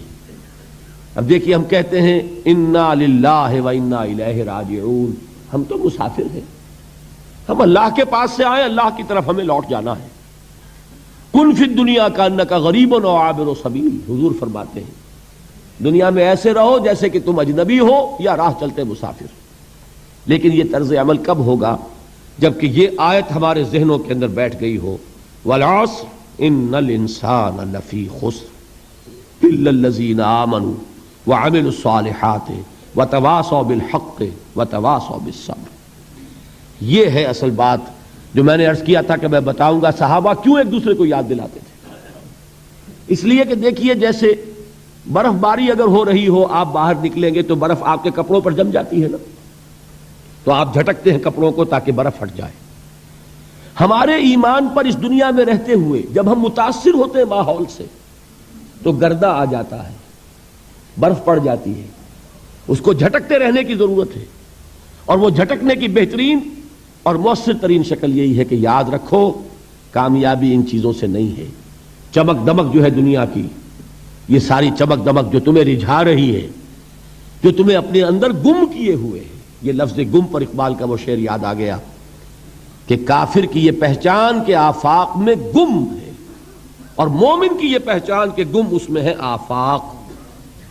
تم گم نہ ہو کر رہ جاؤ، اس میں مبہوت نہ ہو کر رہ جاؤ، مرعوب نہ ہو کر رہ جاؤ.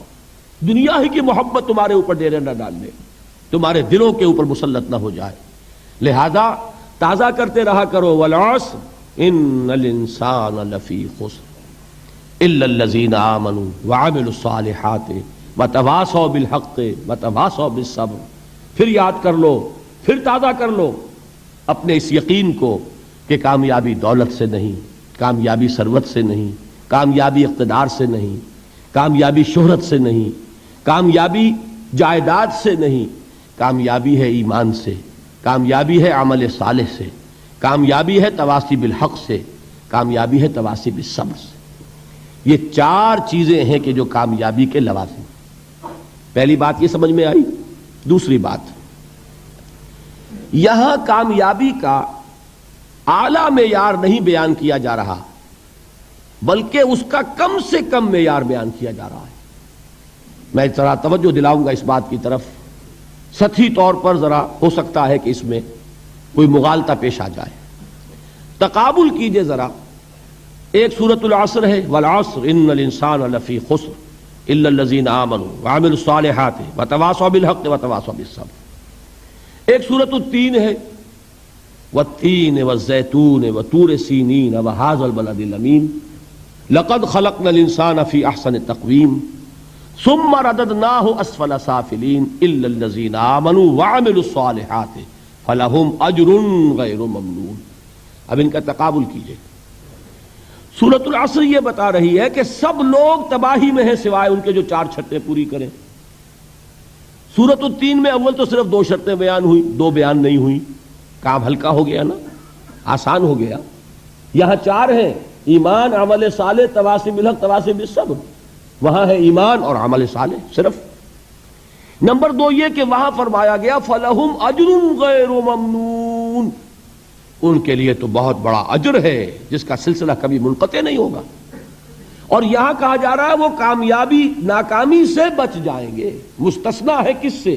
ان الانسان لفی خسر سے.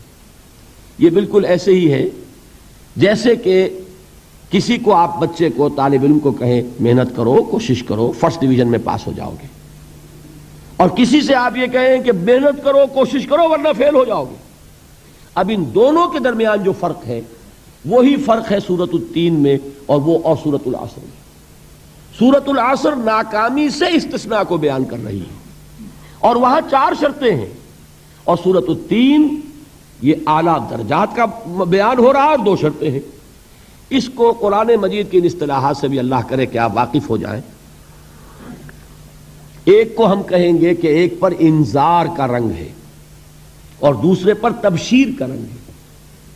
یہ دو الفاظ بارہا آپ نے پڑھے ہوں گے.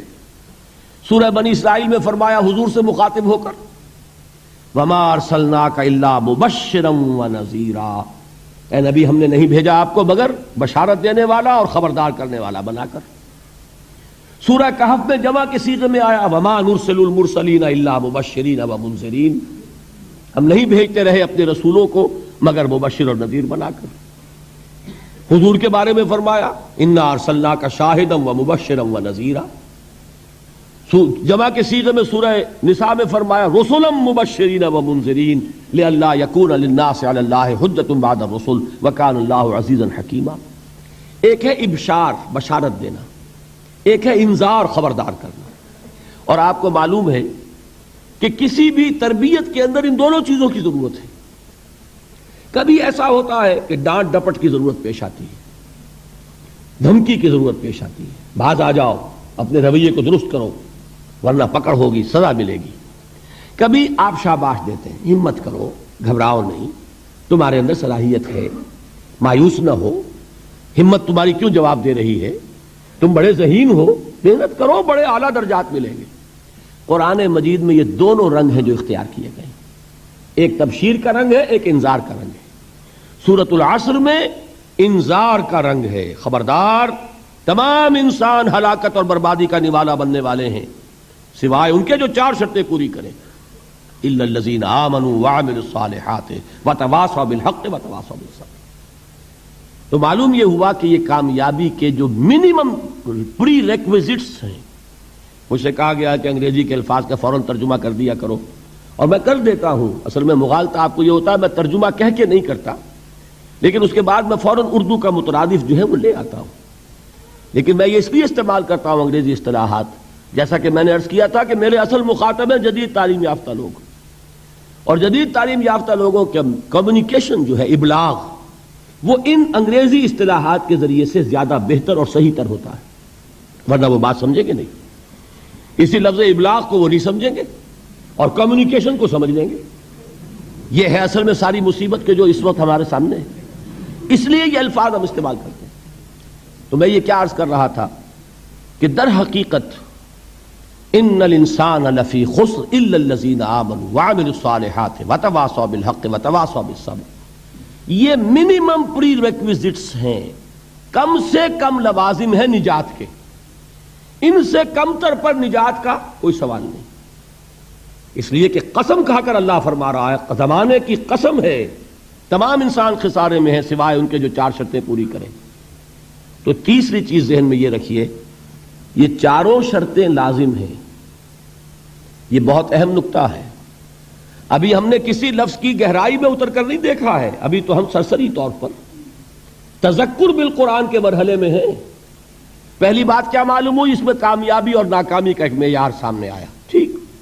نمبر دو، یہ کامیابی کے کم سے کم شرائط کا بیان ہے، منیمم ریکوائرمنٹس۔ میں نے ایک مرتبہ ایچسن کالج لاہور میں جب تقریر کی سورۃ العصر پر، تو طلباء کے ذہن کی مناسبت کے اعتبار سے کہا کہ بھائی یہ فرسٹ ڈویژن کا بیان نہیں ہے، یہ تھرڈ ڈویژن میں کامیابی کا بیان ہے، اس سے کم تر پر فیلیور ہے۔ اس لیے کہ فرمایا گیا والعصر ان الانسان لفی خسر الا الذین آمنوا وعملوا الصالحات وتواصوا بالحق وتواصوا بالصبر۔ اسی کو میں نے اس وقت آپ کے سامنے رکھا کہ اس پر انذار کا رنگ ہے، خبردار کرنے کا انداز ہے، زجر کا، ڈانٹ ڈپٹ کا انداز ہے کہ اگر کامیابی چاہتے ہو تو یہ چار شرطیں پوری کرنی ہوں گی۔ اب تیسری بات جو عرض کر رہا ہوں یہ اہم ترین ہے کہ یہ چاروں شرطیں لازم ہیں۔ اگر اللہ تعالیٰ نے کامیابی کے لیے چار شرطیں بیان کی ہوں تو سوچئے کیا مجھے یہ اختیار ہے کہ ان میں سے ایک کم کر دوں، دو کم کر دوں، تین کم کر دوں؟ کس کو اختیار ہے؟ اللہ کے بیان کردہ کسی چیز میں اختیار، یہ تو حضور سے کہا گیا تھا، سورہ یونس میں ہے، مطالبہ کیا مطالبہ کرنے والوں نے، ایت بقرآن غیر ھذا وبدل ہو، اے محمد صلی اللہ علیہ وسلم یہ قرآن بہت ریجڈ ہے، بہت سخت ہے، ان کمپرومائزنگ ہے، یہ کہیں بھی کوئی رو رعایت کرنے کو تیار نہیں ہے، تو ہمارا اور آپ کا معاملہ نہیں ہو سکتا اس قرآن پر، اس قرآن میں کچھ ترمیم کیجئے یا کوئی اور قرآن لائیے۔ تو حضور سے کیا کہلوایا گیا؟ قل ما یکون لی ان ابدلہ من تلقاء نفسی ان اتبع الا ما یوحی الی، اے نبی ان سے کہہ دیجئے میرے لیے ہرگز ممکن نہیں ہے کہ میں اس قرآن میں اپنے جی سے کوئی ترمیم کر دوں، کوئی تبدیلی کر دوں، میں تو خود پابند ہوں اس کا جو مجھ پر وحی کیا جا رہا ہے. سب سے پہلے میں خود اس پر عمل کرنے والا، میں خود اس کا پابند ہوں. تو غور کیجئے، قرآن بیان کر رہا ہے کہ 4 شرطیں ہیں نجات کی، اور آپ کے دل میں یہ بات بٹھا دی گئی ہے کہ صرف کلمہ گو ہونا نجات کے لیے کافی ہے، صرف ایمان سے نجات ہو جائے گی. یہ بات جو ہے ذہن میں رکھیے، ایک نجات وہ ہے جو ہزار برس تک جہنم میں کوئلہ بننے کے بعد نجات ہو. میں اس نجات کی بات نہیں کر رہا. وہ نجات تو ملے گی یقیناً. جس شخص کے دل میں رائی کے دانے کے برابر بھی ایمان ہوگا، وہ اپنے اعمال کی، اپنے کرتوتوں کی سزا بھگت کر بالآخر جنت کے اندر داخل کیا جائے گا، جہنم سے نکالا جائے گا. اور نکالا جائے گا تو اس وقت حال کیا ہوگا؟ جیسے جلا ہوا کوئلہ، اس کے سوا کچھ نہیں. حدیث میں اس کی شرح آئی ہے. لیکن یہ نجات نہیں، نجات وہ کہ جو اللہ تعالیٰ میدان حشر ہی میں ہماری مغفرت کا اعلان فرمائے، اللہ تعالیٰ اول وہلے میں ہمیں جنت میں داخل فرمائے. اس نجات کی بات کر رہا ہوں. وہ نجات جان لیجئے محض کلمہ گو ہونے کی بدولت نہیں ملے گی. اس نجات کے لیے شرط اول ایمان، شرط دوم عمل صالح، شرط ثالث تواصی بالحق، اور چوتھی شرط تواصی بالصبر. یہ قرآن کا بیان ہے، یہ کسی انسان کا کلام نہیں ہے کہ اس میں ترمیم کی جا سکے. 4 شرطیں پوری ہوں گی تو نجات ہوگی. اور اگر ان میں سے کوئی ایک، میں اس کی ایک سادہ سی مثال بھی دیا کرتا ہوں، بہت سمپل، سادہ مثالوں سے بات واضح ہو جایا کرتی ہے. آپ کسی حکیم کے پاس گئے، اس نے آپ کی نبض دیکھی، نسخہ لکھ دیا، 4 دوائیں لکھ دی، یہ اتنے ماشے اور یہ اتنے تولے، یہ فلاں، یہ اتنی، بھائی 4 دوائیں ہیں، استعمال کرو. اب آپ نے آیا ایک اس میں سے نکال دی، 3 رکھ لی، یا 2 نکال دی، 2 استعمال کر لی، تو یہ نسخہ اب کس کا کہلائے گا؟ یہ اس حکیم کا نسخہ نہیں ہے، یہ آپ کا اپنا نسخہ ہے. ہو سکتا ہے یہ نسخہ شفا نہ رہے، نسخہ ہلاکت بن جائے. اس لیے کہ آپ کو معلوم ہے، ہر شخص جو نسخہ لکھتا ہے وہ جانتا ہے. آپ کسی مرض میں ایک دوا دیتے ہیں جو بڑی تیز ہے، مضر ہے، ضروری بھی ہے دینی، ساتھ ہی اس کے لیے مصلح دیتے ہیں، کریکٹیو دیتے ہیں جو اس کے تیز اثر کو ختم کر دے، اس کا جو مضرت بخش پہلو ہے اس کا ازالہ کر دے. اب فرض کیجئے آپ نے وہ تیز دوا تو خوب استعمال کی، اور اس کا جو وہ کریکٹیو تھا، اس کا جو مصحح تھا، اس کو آپ نے ساقط کر دیا، تو وہ نسخہ شفا ہوگا کہ نسخہ ہلاکت؟ نسخہ ہلاکت. تو جان لیجئے یہ 4 اجزاء پر مشتمل نسخہ نجات ہے جو اللہ تعالیٰ نے ہمیں عطا فرمایا. والعصر ان الانسان لفی خسر الا الذین آمنوا وعملوا الصالحات وتواصوا بالحق وتواصوا بالصبر. یہ 4 شرطیں لازم ہیں، ان میں سے کسی کے اندر کوئی کمی بیشی کرنے کا اختیار ہمیں حاصل نہیں. دیکھیے یہی وجہ ہے، وہ جو کتابچہ ہے میرا شائع شدہ سورۃ العصر پر، اس میں نے امام رازی کا ایک جملہ نقل کیا. میں حیران ہو گیا، ان کی عظمت مجھ پر منکشف ہوئی جب میں نے سورۃ العصر کی تفسیر میں ان کے یہ الفاظ دیکھے. امام رازی کی بات یہ ہے، اگرچہ کچھ لوگ ان سے بدظن بھی ہیں، کچھ حضرات نے یہ جملہ بھی کس دیا ہے تفسیر رازی کے بارے میں، فیہ کل شیء الا القرآن، لیکن یہ ہے کچھ اہل علم کی اندر کی باتیں آپس کی. امام رازی کا اصول یہ ہے کہ وہ عبارت کو سامنے رکھ کر جو اس سے نتیجہ نکلتا ہے خالص آبجیکٹیولی، معروضی طور پر وہ برآمد کرتے ہیں اور اس ٹیکسٹ کو فالو کرتے ہیں. چنانچہ انہوں نے جو جملہ اس میں لکھا ہے، وہ کہتے ہیں اس 3 آیت کے بارے میں، اعلم ان هذه الآیہ فیہا وعید شدید. اس آیہ مبارکہ میں بڑی زبردست وعید ہے، اللہ کی طرف سے بڑی دھمکی ہے. کیوں؟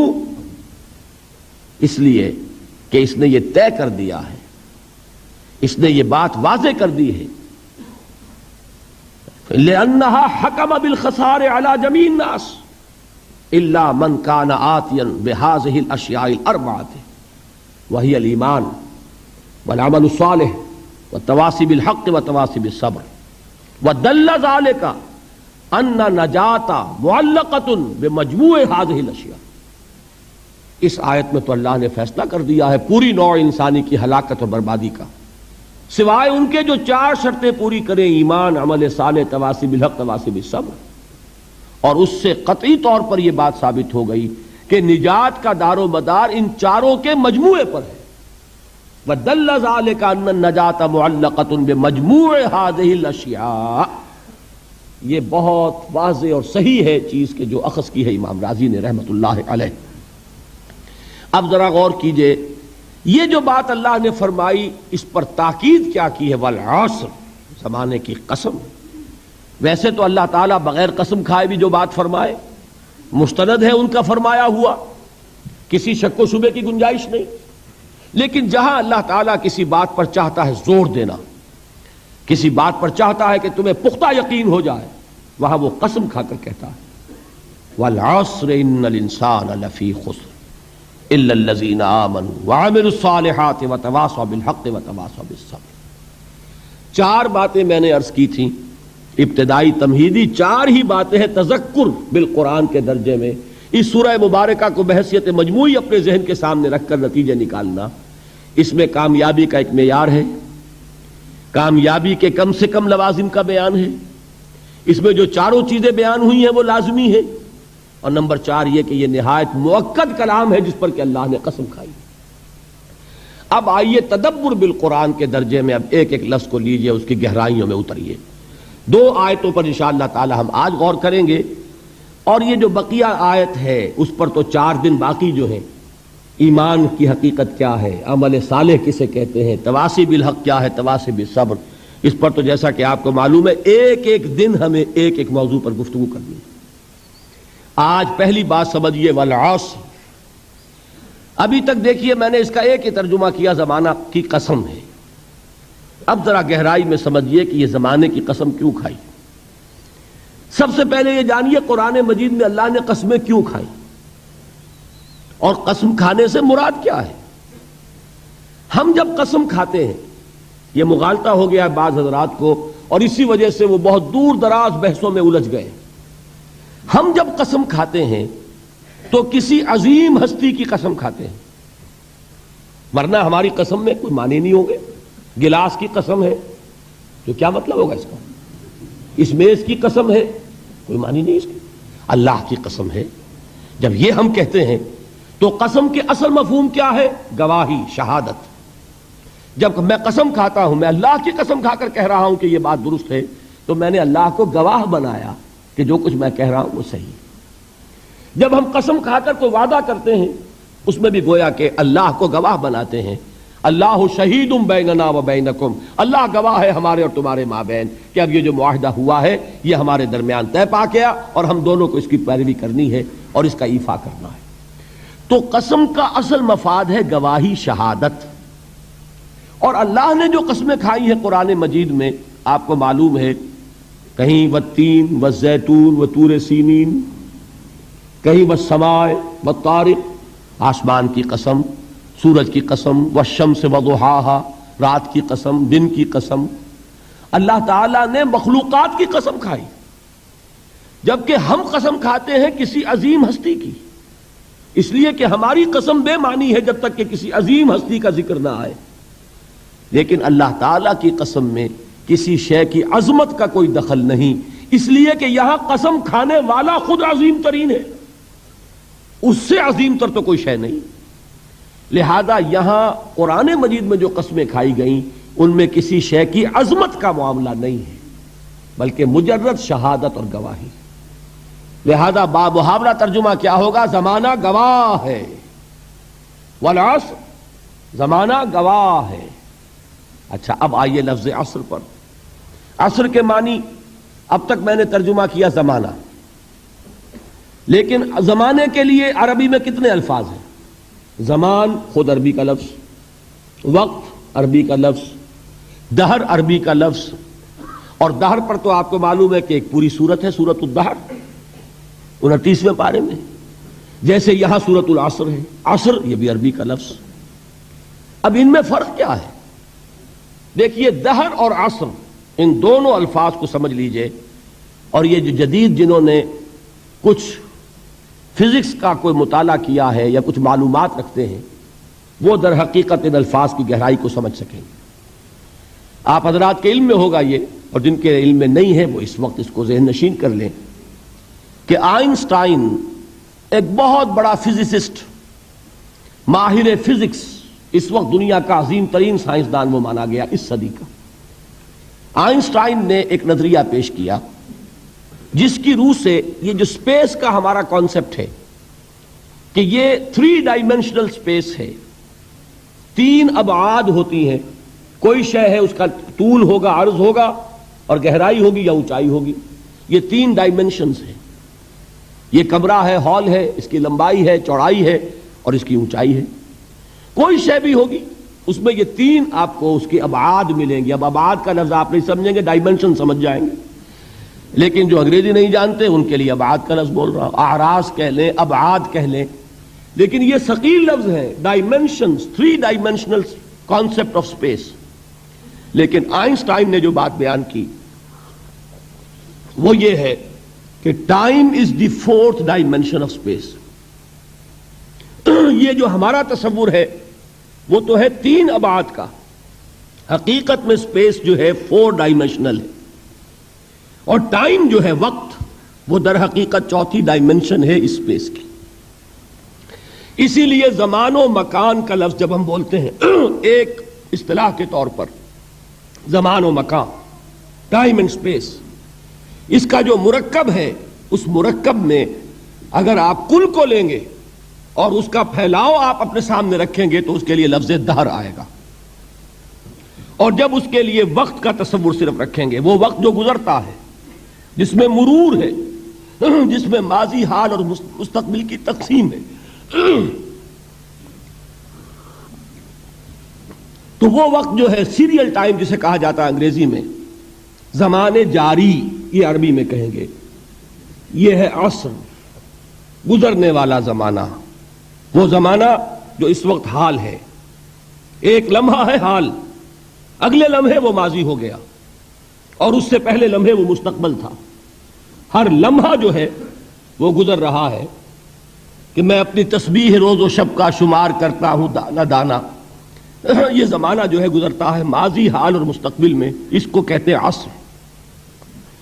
اسی لیے اب اس کا ترجمہ کیا ہوگا؟ تیزی سے گزرنے والا زمانہ گواہ ہے، یہ زمانہ گزر رہا ہے، یہ تمہیں اپنی غفلت میں ٹھہرا ہوا نظر آ رہا ہے، ہوشیار ہو جاؤ، یہ زمانہ تیزی سے گزر رہا ہے، دل کی ہر دھڑکن کے ساتھ تم اپنی قبر سے قریب تر ہوتے چلے جا رہے ہو۔ یہ چونکانے کا انداز ہے، یہ زمانہ جو تیزی سے گزر رہا ہے۔ یہ دیکھیے ایک شعر بچپن میں ہم نے پڑھا تھا، اس وقت اس کی کیفیت آپ پر طاری ہوگی۔ غافل تجھے گھڑیال یہ دیتا ہے منادی، گردوں نے گھڑی عمر کی ایک اور گھٹا دی۔ Every minute which is passing, it is bringing you nearer to your grave۔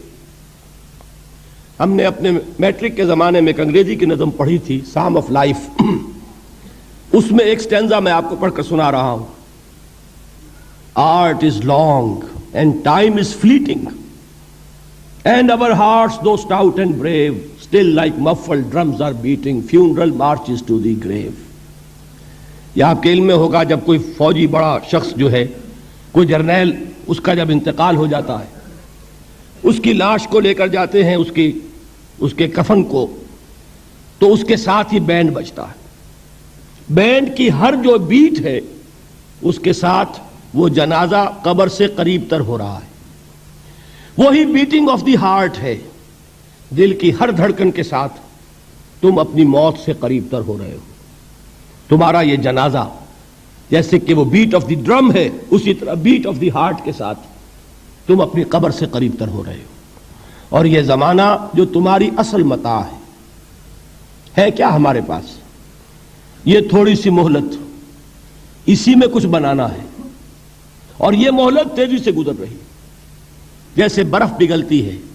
امام راضی ہی نے یہ بڑی عمدہ بات لکھی ہے کہ والعصر کا مفہوم مجھے اس وقت معلوم ہوا جب وہ کہتے ہیں کہ میں ایک شہر میں داخل ہوا، شام کا وقت تھا، بازار اب ختم ہونے والا تھا، تو ایک برف کا تجارت کرنے والا، برف بیچنے والا چیخ چیخ کر کہہ رہا تھا، لوگوں مجھ سے برف خرید لو، جلدی کرو، اس لیے کہ میری برف پگھلی جا رہی ہے۔ اس لیے کہ ایک دکاندار تو وہ ہے جس کا سامان رکھا ہوا ہے، وہ دکان بند کرے گا، اگلے دن کھولے گا، پھر وہ سامان موجود ہے۔ اگر کچھ نہ بکا، نفع نہیں ہوگا، اس کا اصل سرمایہ تو ضائع نہیں ہوگا۔ اگر جوتے کی دکان ہے، جوتے موجود ہیں، سبزی کی دکان ہے، چلیے کچھ باسی ہو جائے گی، کچھ نہ بچی رہے گی، کریانے کی دکان ہے، سامان موجود ہوگا، لیکن یہ برف کا تاجر جو ہے، اس کا برف اگر پگھل گیا تو اصل زر گیا، سرمایہ ختم ہوا۔ انسان کی مثال اس برف کے تاجر کی سی ہے کہ ہر لمحہ وہ برف پگھل رہا ہے، وقت ختم ہو رہا ہے، اور انسان اپنی منزل سے قریب تر ہو رہا ہے۔ اگر اس میں اس نے کچھ بنا لیا تو کامیابی ہے، اور اگر یہ وقت گزر گیا تو پھر تباہی اور بربادی۔ یہ ہے انداز تیزی سے گزرنے والا زمانہ۔ غافل تجھے گھڑیال یہ دیتا ہے منادی، گردوں نے گھڑی عمر کی ایک اور گھٹا دی۔ اب آگے آئیے، ان الانسان لفی خسر۔ الانسان، یہ لام اس کو کہتے ہیں لام تعریف، اور اس میں بہت سے مفہوم پیدا ہوتے ہیں، اس وقت مجھے زیادہ تفصیل میں نہیں جانا۔ یہاں مراد ہے تمام انسان، یہ لام حصر ہے۔ انا تاکید کے لیے آتا ہے، ان الانسان، یقیناً تمام انسان، لفی خسر، خسارے میں۔ لام پھر تاکید کے لیے ہے۔ اب یہ میں جن لوگوں کو عربی گرامر سے کچھ تھوڑا سا شغف ہے ان کے لیے عرض کر رہا ہوں، ایک آیت بھی معجزہ ہے قرآن کا۔ عربی زبان میں کسی چیز پر زور دینے کے لیے جتنے اسلوب ممکن ہیں وہ سب کے سب اس میں جمع کر لیے۔ انا تاکید کے لیے، لام حصر تاکید کے لیے، پھر لا لفی خسر، لام پھر تاکید کے لیے، خسر نکرہ آتا ہے یہ بھی تاکید کے لیے، جملہ اسمیہ تاکید کے لیے۔ جتنے بھی امکانات ہیں عربی زبان میں زور دینے کے کسی چیز پر، وہ سب کے سب اس ایک جملے میں جمع کر دیے گئے، ان الانسان لفی خسر۔ ذرا اس آیت پر اب نگاہ کو مرتکز کیجئے، انسان کا خسارہ کیا ہے؟ دیکھیے، سب سے پہلے میں آپ کی توجہ دلاؤں گا، ذرا آنکھیں کھول کر قلب حساس کے ساتھ نوع انسانی کا مشاہدہ کیجئے۔ کیسے کیسے دکھ، کتنی تکلیفیں، کتنی محنت، کتنی مشقت ہے جو ہر انسان کا مقدر ہے۔ قرآن مجید میں ایک مکمل سورت ہے، سورت البلد، اس میں اللہ تعالیٰ نے متعدد قسمیں کھا کر ایک بات کہی، لا اقسم بہذا البلد وانت حل بہذا البلد ووالد وما ولد لقد خلقنا الانسان فی کبد۔ ہم نے انسان کو مشقت ہی میں پیدا کیا، یہ مشقت ہر انسان کا مقدر ہے۔ لوگ گھروں کو چھوڑ کر آئے ہوئے ہیں، کہاں کہاں انسان جاتا ہے، یہ اس دنیا میں محنت اور مشقت۔ ہاں ایک مغالطہ ہو جاتا ہے کہ شاید یہ محلوں میں رہنے والے جو ہیں انہیں کوئی مشقت نہیں، انہیں کوئی دکھ نہیں، حالانکہ حقیقت یہ نہیں ہے۔ جو جتنا امیر ہے آپ دیکھیں گے اس کی جسمانی مشقت کم ہے، ذہنی کوفت زیادہ ہے۔ ٹرینکولائزرز کی انہیں ضرورت پڑتی ہے، انہیں سیڈیٹیوز چاہیے، خواب آور دوائیں مزدور کو نہیں کبھی ضرورت پڑے گی۔ وہ 8 گھنٹے کی محنت کرنے کے بعد ایسا سوتا ہے کہ وہ صبح ہی کی خبر لے گا۔ اور یہ وہ لوگ ہیں کہ جن کو ہپنوٹکس، خواب آور دوائیاں، سیڈیٹیوز، مسکن ادویات، یہ سارا لبنیم اور یہ ویلیم اور یہ فلاں اور یہ فلاں، یہ کن کے ہاں جاتے ہیں؟ ذہنی سکون اور اطمینان انسان کو حاصل نہیں۔ کسی کی جسمانی مشقت ہے، کسی کی ذہنی مشقت ہے۔ میں آپ کو یاد دلانا چاہتا ہوں مہاتما گوتم بدھ کا معاملہ۔ 30 برس کی عمر میں کپل وستو کا شہزادہ محل کو چھوڑ کر نکل گیا، جوان بیوی کو سوتا ہوا چھوڑ کر گیا، شیر خوار بچے کو چھوڑ کر گیا۔ راجدھانی میں رہنے والا محل کا باسی، جسے یہ معلوم ہے کہ باپ کے بعد مجھے یہ سلطنت ملنے والی ہے، کیوں گیا؟ کبھی کبھی آپ نے سوچا؟ اس نے انسان کے غم اور دکھ کا مشاہدہ کیا۔ اس نے دیکھا کوئی اندھا ہے، ٹھوکر کھا کر گر رہا ہے، کوئی والدین کھڑے ہوئے رو رہے ہیں اور ان کی نگاہوں کے سامنے ان کا نہایت محبوب بچہ دم توڑ رہا ہے اور وہ کچھ نہیں کر سکتے۔ اس نے سوچا یہ صدمہ کیوں ہے انسان کے، یہ دکھ اس کا مقدر کیوں ہے؟ اس صدمے سے، اس دکھ سے نجات پانے کی بھی کوئی شکل ہے کہ نہیں ہے؟ انسانوں کی ایک عظیم اکثریت شاہ ولی اللہ دہلوی رحمۃ اللہ علیہ کے الفاظ ہیں کہ وہ لدو اونٹ اور کولو کا بیل بن کر زندگی بسر کرتی ہے، جو 8 گھنٹے تک اینٹیں ڈھو رہا ہو، اس شخص کا تصور کیجئے آپ، وہ واقعی انسان ہے یا حیوان بن گیا ہے؟ اور 8 گھنٹے کی اس محنت کے بعد بھی ہو سکتا ہے کہ 2 وقت کی روٹی اسے پوری نہ ملے، اور یہ تو ہو سکتا ہے نہیں، ہوتا ہے کہ اگر بچہ بیمار پڑ گیا ہے تو شاید کوئی برتن بیچے بغیر اس کی دوا کا سامان نہ کر سکے۔ ایسا شخص کتنے بوجھوں تلا دبا ہوا ہے، کتنی مشقت کے اندر پسا ہوا ہے۔ لدو اونٹ اور کولو کا بیل انسانوں کی عظیم اکثریت کی سطح پر زندگی بسر کرتی ہے، لیکن آپ کو معلوم ہے کہ کولو کے بیل کے لیے مشقت ہی مشقت ہے، اس کے احساسات یہ نہیں ہیں جو کہ ان سے انسان کو جو صدمہ پہنچتا ہے۔ ایک بیل کو اس سے کوئی غرض نہیں کہ اس کا کوئی بچہ بھی تھا کہ نہیں تھا، اس کو کوئی بخار ہوا ہے یا کیا ہوا ہے، اس صدمے سے وہ بیل بچا ہوا ہے۔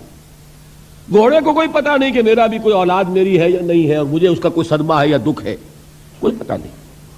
لیکن انسان کا معاملہ یہ ہے کہ والدین کو جو جو دکھ دیکھنے پڑتے ہیں اپنے بچوں کے لیے، اپنی اولاد کے لیے۔ رات کی نیند ہے حرام ہے اس لیے کہ بچہ بخار میں تپ رہا ہے یا درد سے تڑپ رہا ہے، لہذا نہ ماں سو سکتی ہے نہ باپ سو سکتا ہے۔ میں نے ایک موقع پر دیکھا لاہور میں کیروسین آئل، اس زمانے میں ابھی سوئی گیس نہیں آئی تھی، اور اکثر و بیشتر جو ہے یہی مٹی کا تیل جو ہے ایندھن کے طور پر استعمال ہوتا تھا، اس کی شارٹیج ہو گئی تھی، تو کئی فرلانگ لمبی قطاریں لگتی تھیں ان دکانوں کے باہر، ڈپوں کے باہر، اور ایسے منظر بھی کہ ایک خاتون برقع پوش، ایک گود میں بچے کو لیے ہوئے، ایک کی انگلی پکڑے ہوئے، بوتل ہاتھ میں لیے ہوئے تیل کے لیے، اور کئی گھنٹے کھڑی ہے دکان پر۔ یہ مشقت انسان جھیلتا ہے کہ نہیں؟ غالب نے اس کا نقشہ کھینچا ہے کہ رنج سے خوگر ہوا انسان تو مٹ جاتا ہے رنج، مشکلیں اتنی پڑی مجھ پر کہ آسان ہو گئی۔ ہم بھول جاتے ہیں، ورنہ واقعہ یہ کہ قلب حساس ہو اگر، اور قید حیات و بند غم اصل میں دونوں ایک ہیں، موت سے پہلے آدمی غم سے نجات پائے کیوں۔ اچھا یہ تو ہوا لقد خلقنا الانسان فی کبد۔ حیوانات کا معاملہ ایک اور اعتبار سے آسان ہے، ان سے کوئی محاسبہ بھی ہے کیا؟ کوئی جواب دہی بھی ہے؟ کوئی ان کو اللہ کے حضور میں کھڑے ہو کر اپنے اعمال کا حساب بھی دینا ہے؟ نہیں۔ انسان کی یہ ٹریجڈی ہے، یہ المیہ ہے انسان کا۔ اس کو بھی قرآن مجید کی ایک سورت میں قسمیں کھا کر اذا السماء انشقت، اس کے بعد کیا فرمایا؟ یا ایھا الانسان انک کادح الی ربک کدحا فملاقیہ۔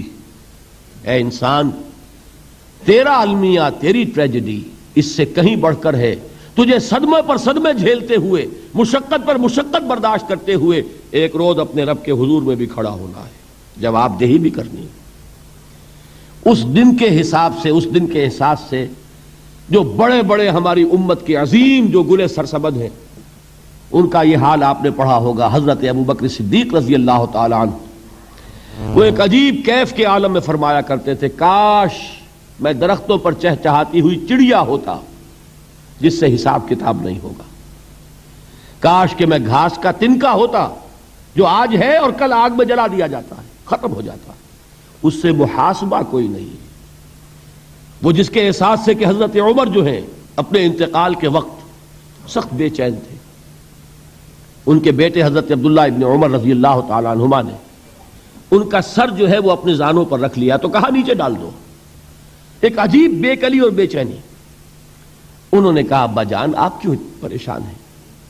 آپ تو عشرہ مبشرہ میں سے ہیں، آپ کو تو اللہ تعالیٰ نے جنت کی بشارت حضور کے ذریعے سے اس دنیا میں دی۔ حضرت عمر فرماتے ہیں کہ خدا کی قسم اگر قیامت کے دن عمر برابر سرابر پر چھوٹ گیا تو بہت بڑی کامیابی تصور کرے گا۔ یہ احساس جن کو ہوتا ہے۔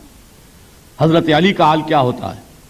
ابھی جو آپ نے حافظ صاحب سے سنا، یہ حضرت علی کا معاملہ ہے کہ ایک تیر پیوست ہو گیا تھا، کسی طرح نکل نہیں رہا تھا۔ حضرت علی نے فرمایا کہ اچھا چھوڑو مجھے، میں نماز کی نیت باندھتا ہوں۔ نماز کی نیت پڑھتے تھے تو لرزتے تھے، کانپتے تھے، کس کے سامنے کھڑا ہوں اور کس کے سامنے مجھے ایک دن جواب دہی کے لیے کھڑا ہونا ہوگا۔ لن تزولا قدم ابن آدم، حضور نے خبر دی ہے ابن آدم کے قدم ہل نہیں سکیں گے. جیسے مجرم کھڑا ہوتا ہے کٹہرے کے اندر، اس کٹہرے میں سے ہل نہیں سکو گے حتی یسأل عن خمس، جب تک کہ 5 چیزوں کا حساب نہ لے لیا جائے. وہ 5 چیزیں کیا ہیں؟ کان کھول کر سنیے. عن عمرہ فیما افناہ، عمر کا حساب دو، یہ 80 برس اور 70 برس ہم نے تمہیں دنیا میں دیے، کہاں ضائع کیے.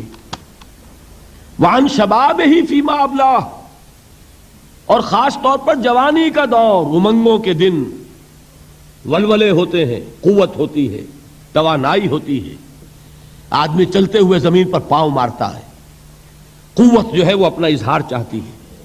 یہ جوانی کہاں گلائی؟ حساب دو، ایک ایک لمحے کا حساب دو. وَعَن مَالِهِ مِنْ أَيْنَ اكْتَسَبَهُ وَفِيمَا أَنْفَقَهُ، ایک ایک پائی کا حساب دو، مال کا کہاں سے کمایا تھا، حلال سے کہ حرام سے، اور کہاں خرچ کیا تھا، گل چھروں میں، عیاشیوں میں، یا نیکی کے کاموں میں، ادائے حقوق میں، اللہ کے دین کے لیے. 4 سوال ہو گئے. 2 زندگی کے بارے میں، ایک زندگی پوری بحیثیت مجموعی کہاں کس کام میں لگائی، اور خاص طور پر شباب کا دور کہاں لگایا. 2 سوال مال کے بارے میں، کمایا کہاں سے، حلال سے کہ حرام سے، جائز سے کہ ناجائز سے، خرچ کہاں کیا.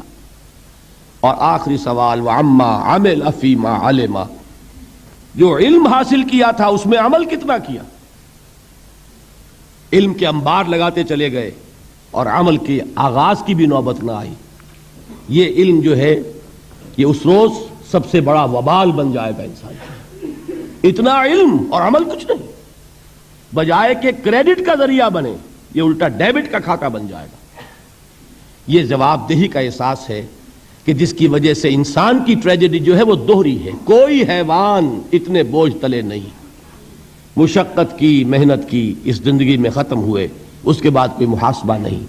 اس کو بھی غالب نے خوب کہا ہے کہ اب تو گھبرا کے یہ کہتے ہیں کہ مر جائیں گے، اور مر کے بھی چین نہ پایا تو کدھر جائیں گے. یہ ہے وہ ہیومن ٹریجڈی. اب میں آپ کو توجہ دلانا چاہتا ہوں، ایک تو گوتم بدھ کا فلسفہ، اس کے فلسفے کا مین تھیم یہ ہے سروم دکھم، آل از پین، آل از سفرنگ. اور اس نے جو بھی اپنی محنت کی یہ تو اللہ ہی بہتر جانتا ہے کہ اسے بعد میں ملا کیا اور کیا نہیں ملا. ایک بات آپ سے عرض کر دوں، گوتم بدھ کے بارے میں ایک بہت جید عالم میرے نزدیک بر صغیر پاک و ہند کے علماء میں، جو اس صدی کے علماء ہیں، ان میں ان کا بہت اونچا مقام ہے، مولانا مناظر احسن گیلانی رحمت اللہ علیہ. گیلان قصبہ ہے ایک بہار کا، وہاں کے رہنے والے تھے. ان کی زندگی زیادہ گزری حیدرآباد دکن میں، عثمانیہ یونیورسٹی میں استاد رہے.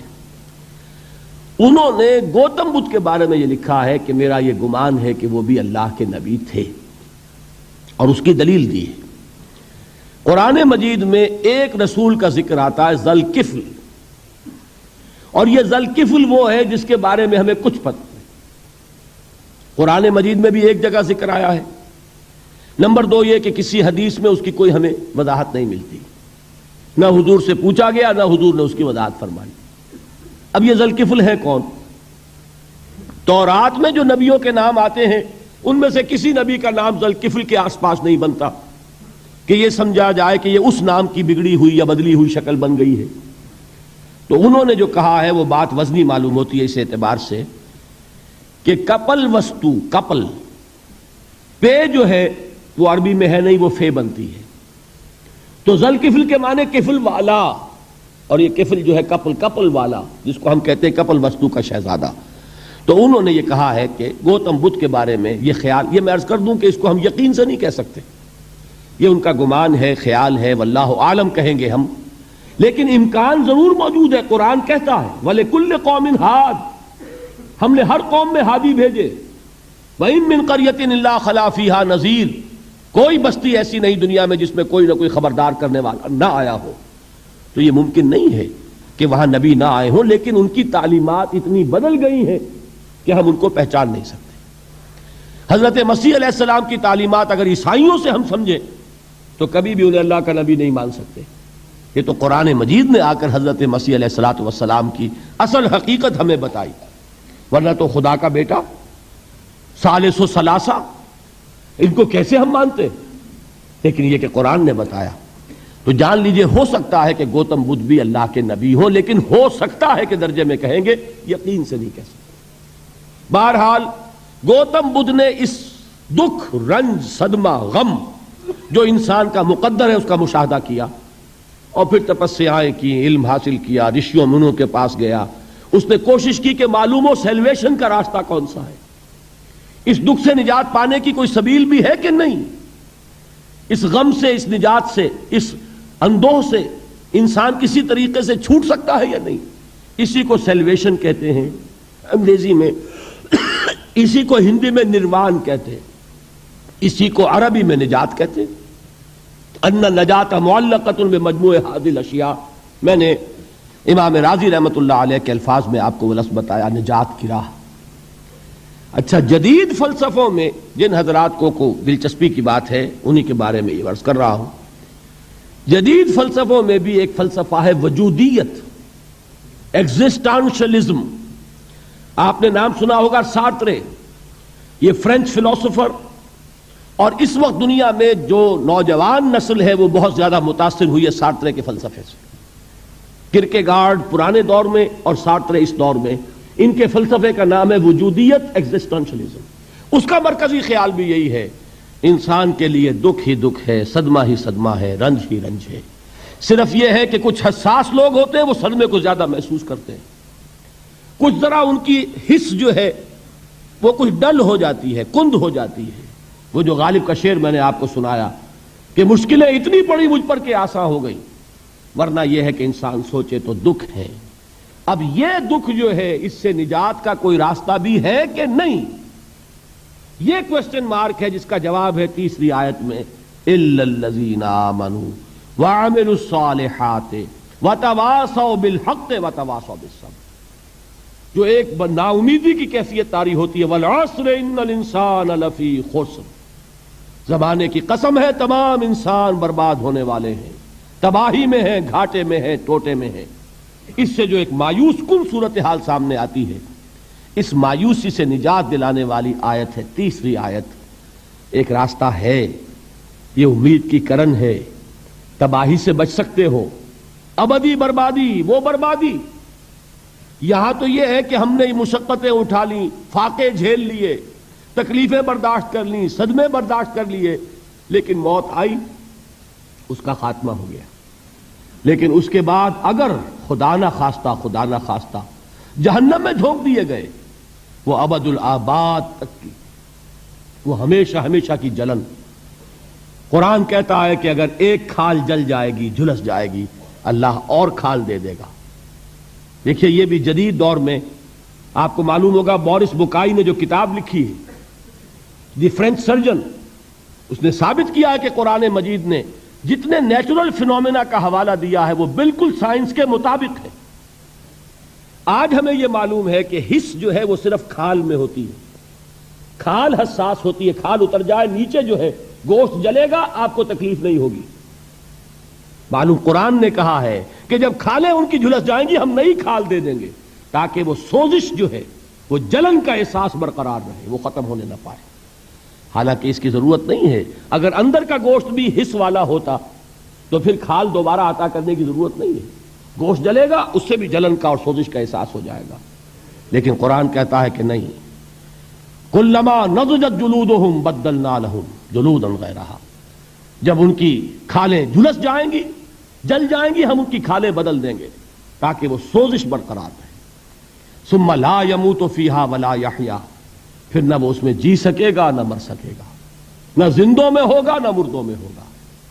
موت کو پکارے گا، کاش کہ موت آ جائے جو مجھے اس مشقت سے اور مشکل سے چھٹکارا دلا دے۔ وہ موت جس سے اس وقت ہم بھاگتے ہیں، اگر خدا نہ خواستہ اس جہنم میں جھونکے گئے تو پھر موت کو پکاریں گے اور موت نہیں آئے گی۔ اس عذاب سے، اس ابدی ناکامی سے، اس خسران سے، اس ابدی ہلاکت سے بچنے کا کوئی راستہ ہے؟ وہ جو میدان حشر میں پکاریں گے لوگ، این المفر، کوئی جائے فرار ہے، کوئی جائے پناہ ہے؟ وہ جائے فرار، وہ جائے پناہ اس دنیا میں اللہ نے ہمیں عطا فرمائی، اسی کا نام صراط مستقیم ہے۔ الا الذین آمنوا وعملوا الصالحات وتواصوا بالحق وتواصوا بالصبر، ایک راستہ ہے، اس کے یہ چار نشان ہائے راہ ہیں، سنگ ہائے میل ہیں۔ پہلا ایمان، دوسرا عمل صالح، تیسرا تواصی بالحق، چوتھا تواصی بالصبر۔ اس صراط مستقیم پر بچو گے، نروان حاصل ہو جائے گا، نجات حاصل ہو جائے گی، کامیابی سے ہمکنار ہو جاؤ گے، اس ابدی خسران سے نجات پا جاؤ گے۔ اللہ تعالی ہم سب کو اس کی توفیق عطا فرمائے۔ جیسا کہ میں نے عرض کیا ہے، اب بقیہ 4 دنوں میں ان 4 چیزوں پر بحث ہوگی۔ ایمان کی حقیقت کیا ہے، عمل صالح کی حقیقت کیا ہے، تواصی بالحق کی حقیقت کیا ہے۔ یہ گویا کہ انڈیکس ہے قرآن کا، یہ ایک فہرست ہے کہ جو قرآن مجید میں اس سورہ مبارکہ میں دے دی گئی۔ ایمان کسے کہتے ہیں، کن کن چیزوں کو ماننے کا نام ایمان ہے، ایمان کے درجات کیا ہیں، ایمان کے مقامات کیا ہیں، ایمان کے لوازم کیا ہیں، پھر عمل صالح کسے کہتے ہیں، اس کے کون کون سے شعبے ہیں، کون کون سے حصے ہیں، پھر تواصی بالحق کیا ہے، تواصی بالصبر کیا ہے۔ ان 4 چیزوں پر گویا کہ ان 4 دنوں میں، بلکہ آج کے دن کو شامل کیجئے تو 5 دنوں میں سورۃ العصر ہی پر ساری گفتگو ہو رہی ہوگی۔ لیکن ایک اعتبار سے یہ پورے قرآن مجید کا خلاصہ بھی سامنے آ جائے گا، اس لیے کہ قرآن مجید میں یہی تو بحثیں ہیں۔ قرآن مجید میں ایمان کی بحثیں ہیں، عمل کی بحث ہے، تواصی بالحق کی بحث ہے، تواصی بالصبر کی بحث ہے۔ ان 4 کے علاوہ اگر کوئی چیز ہے تو وہ والعصر میں ہے، زمانہ، یہ گزرنے والا زمانہ، اقوام سابقہ کے حالات کیا تھے، قوم نوح کیسے برباد ہوئی، قوم لوط کیسے تباہ ہوئی، قوم ہود اور قوم صالح کا کیا انجام ہوا، یہ ساری چیزیں، ازل میں کیا ہوا، ابد میں کیا ہوگا، ازل میں کیا تھا اور قیامت کے بعد کیا ہوگا، یہ سب کیا ہے، یہ زمانے کی وہ قسم جو کھائی گئی، والعصر، یہ ساری چیزیں سمولی گئیں ایک قسم میں، ان الانسان لفی خسر الا الذین آمنوا وعملوا الصالحات وتواصوا بالحق وتواصوا بالصبر۔ اللہم ربنا اجعلنا منہم، اے اللہ ہمیں ان لوگوں میں شامل فرما۔ اللہم ربنا اجعلنا من الذین آمنوا وعملوا الصالحات وتواصوا بالحق وتواصوا بالصبر، آمین یا رب العالمین۔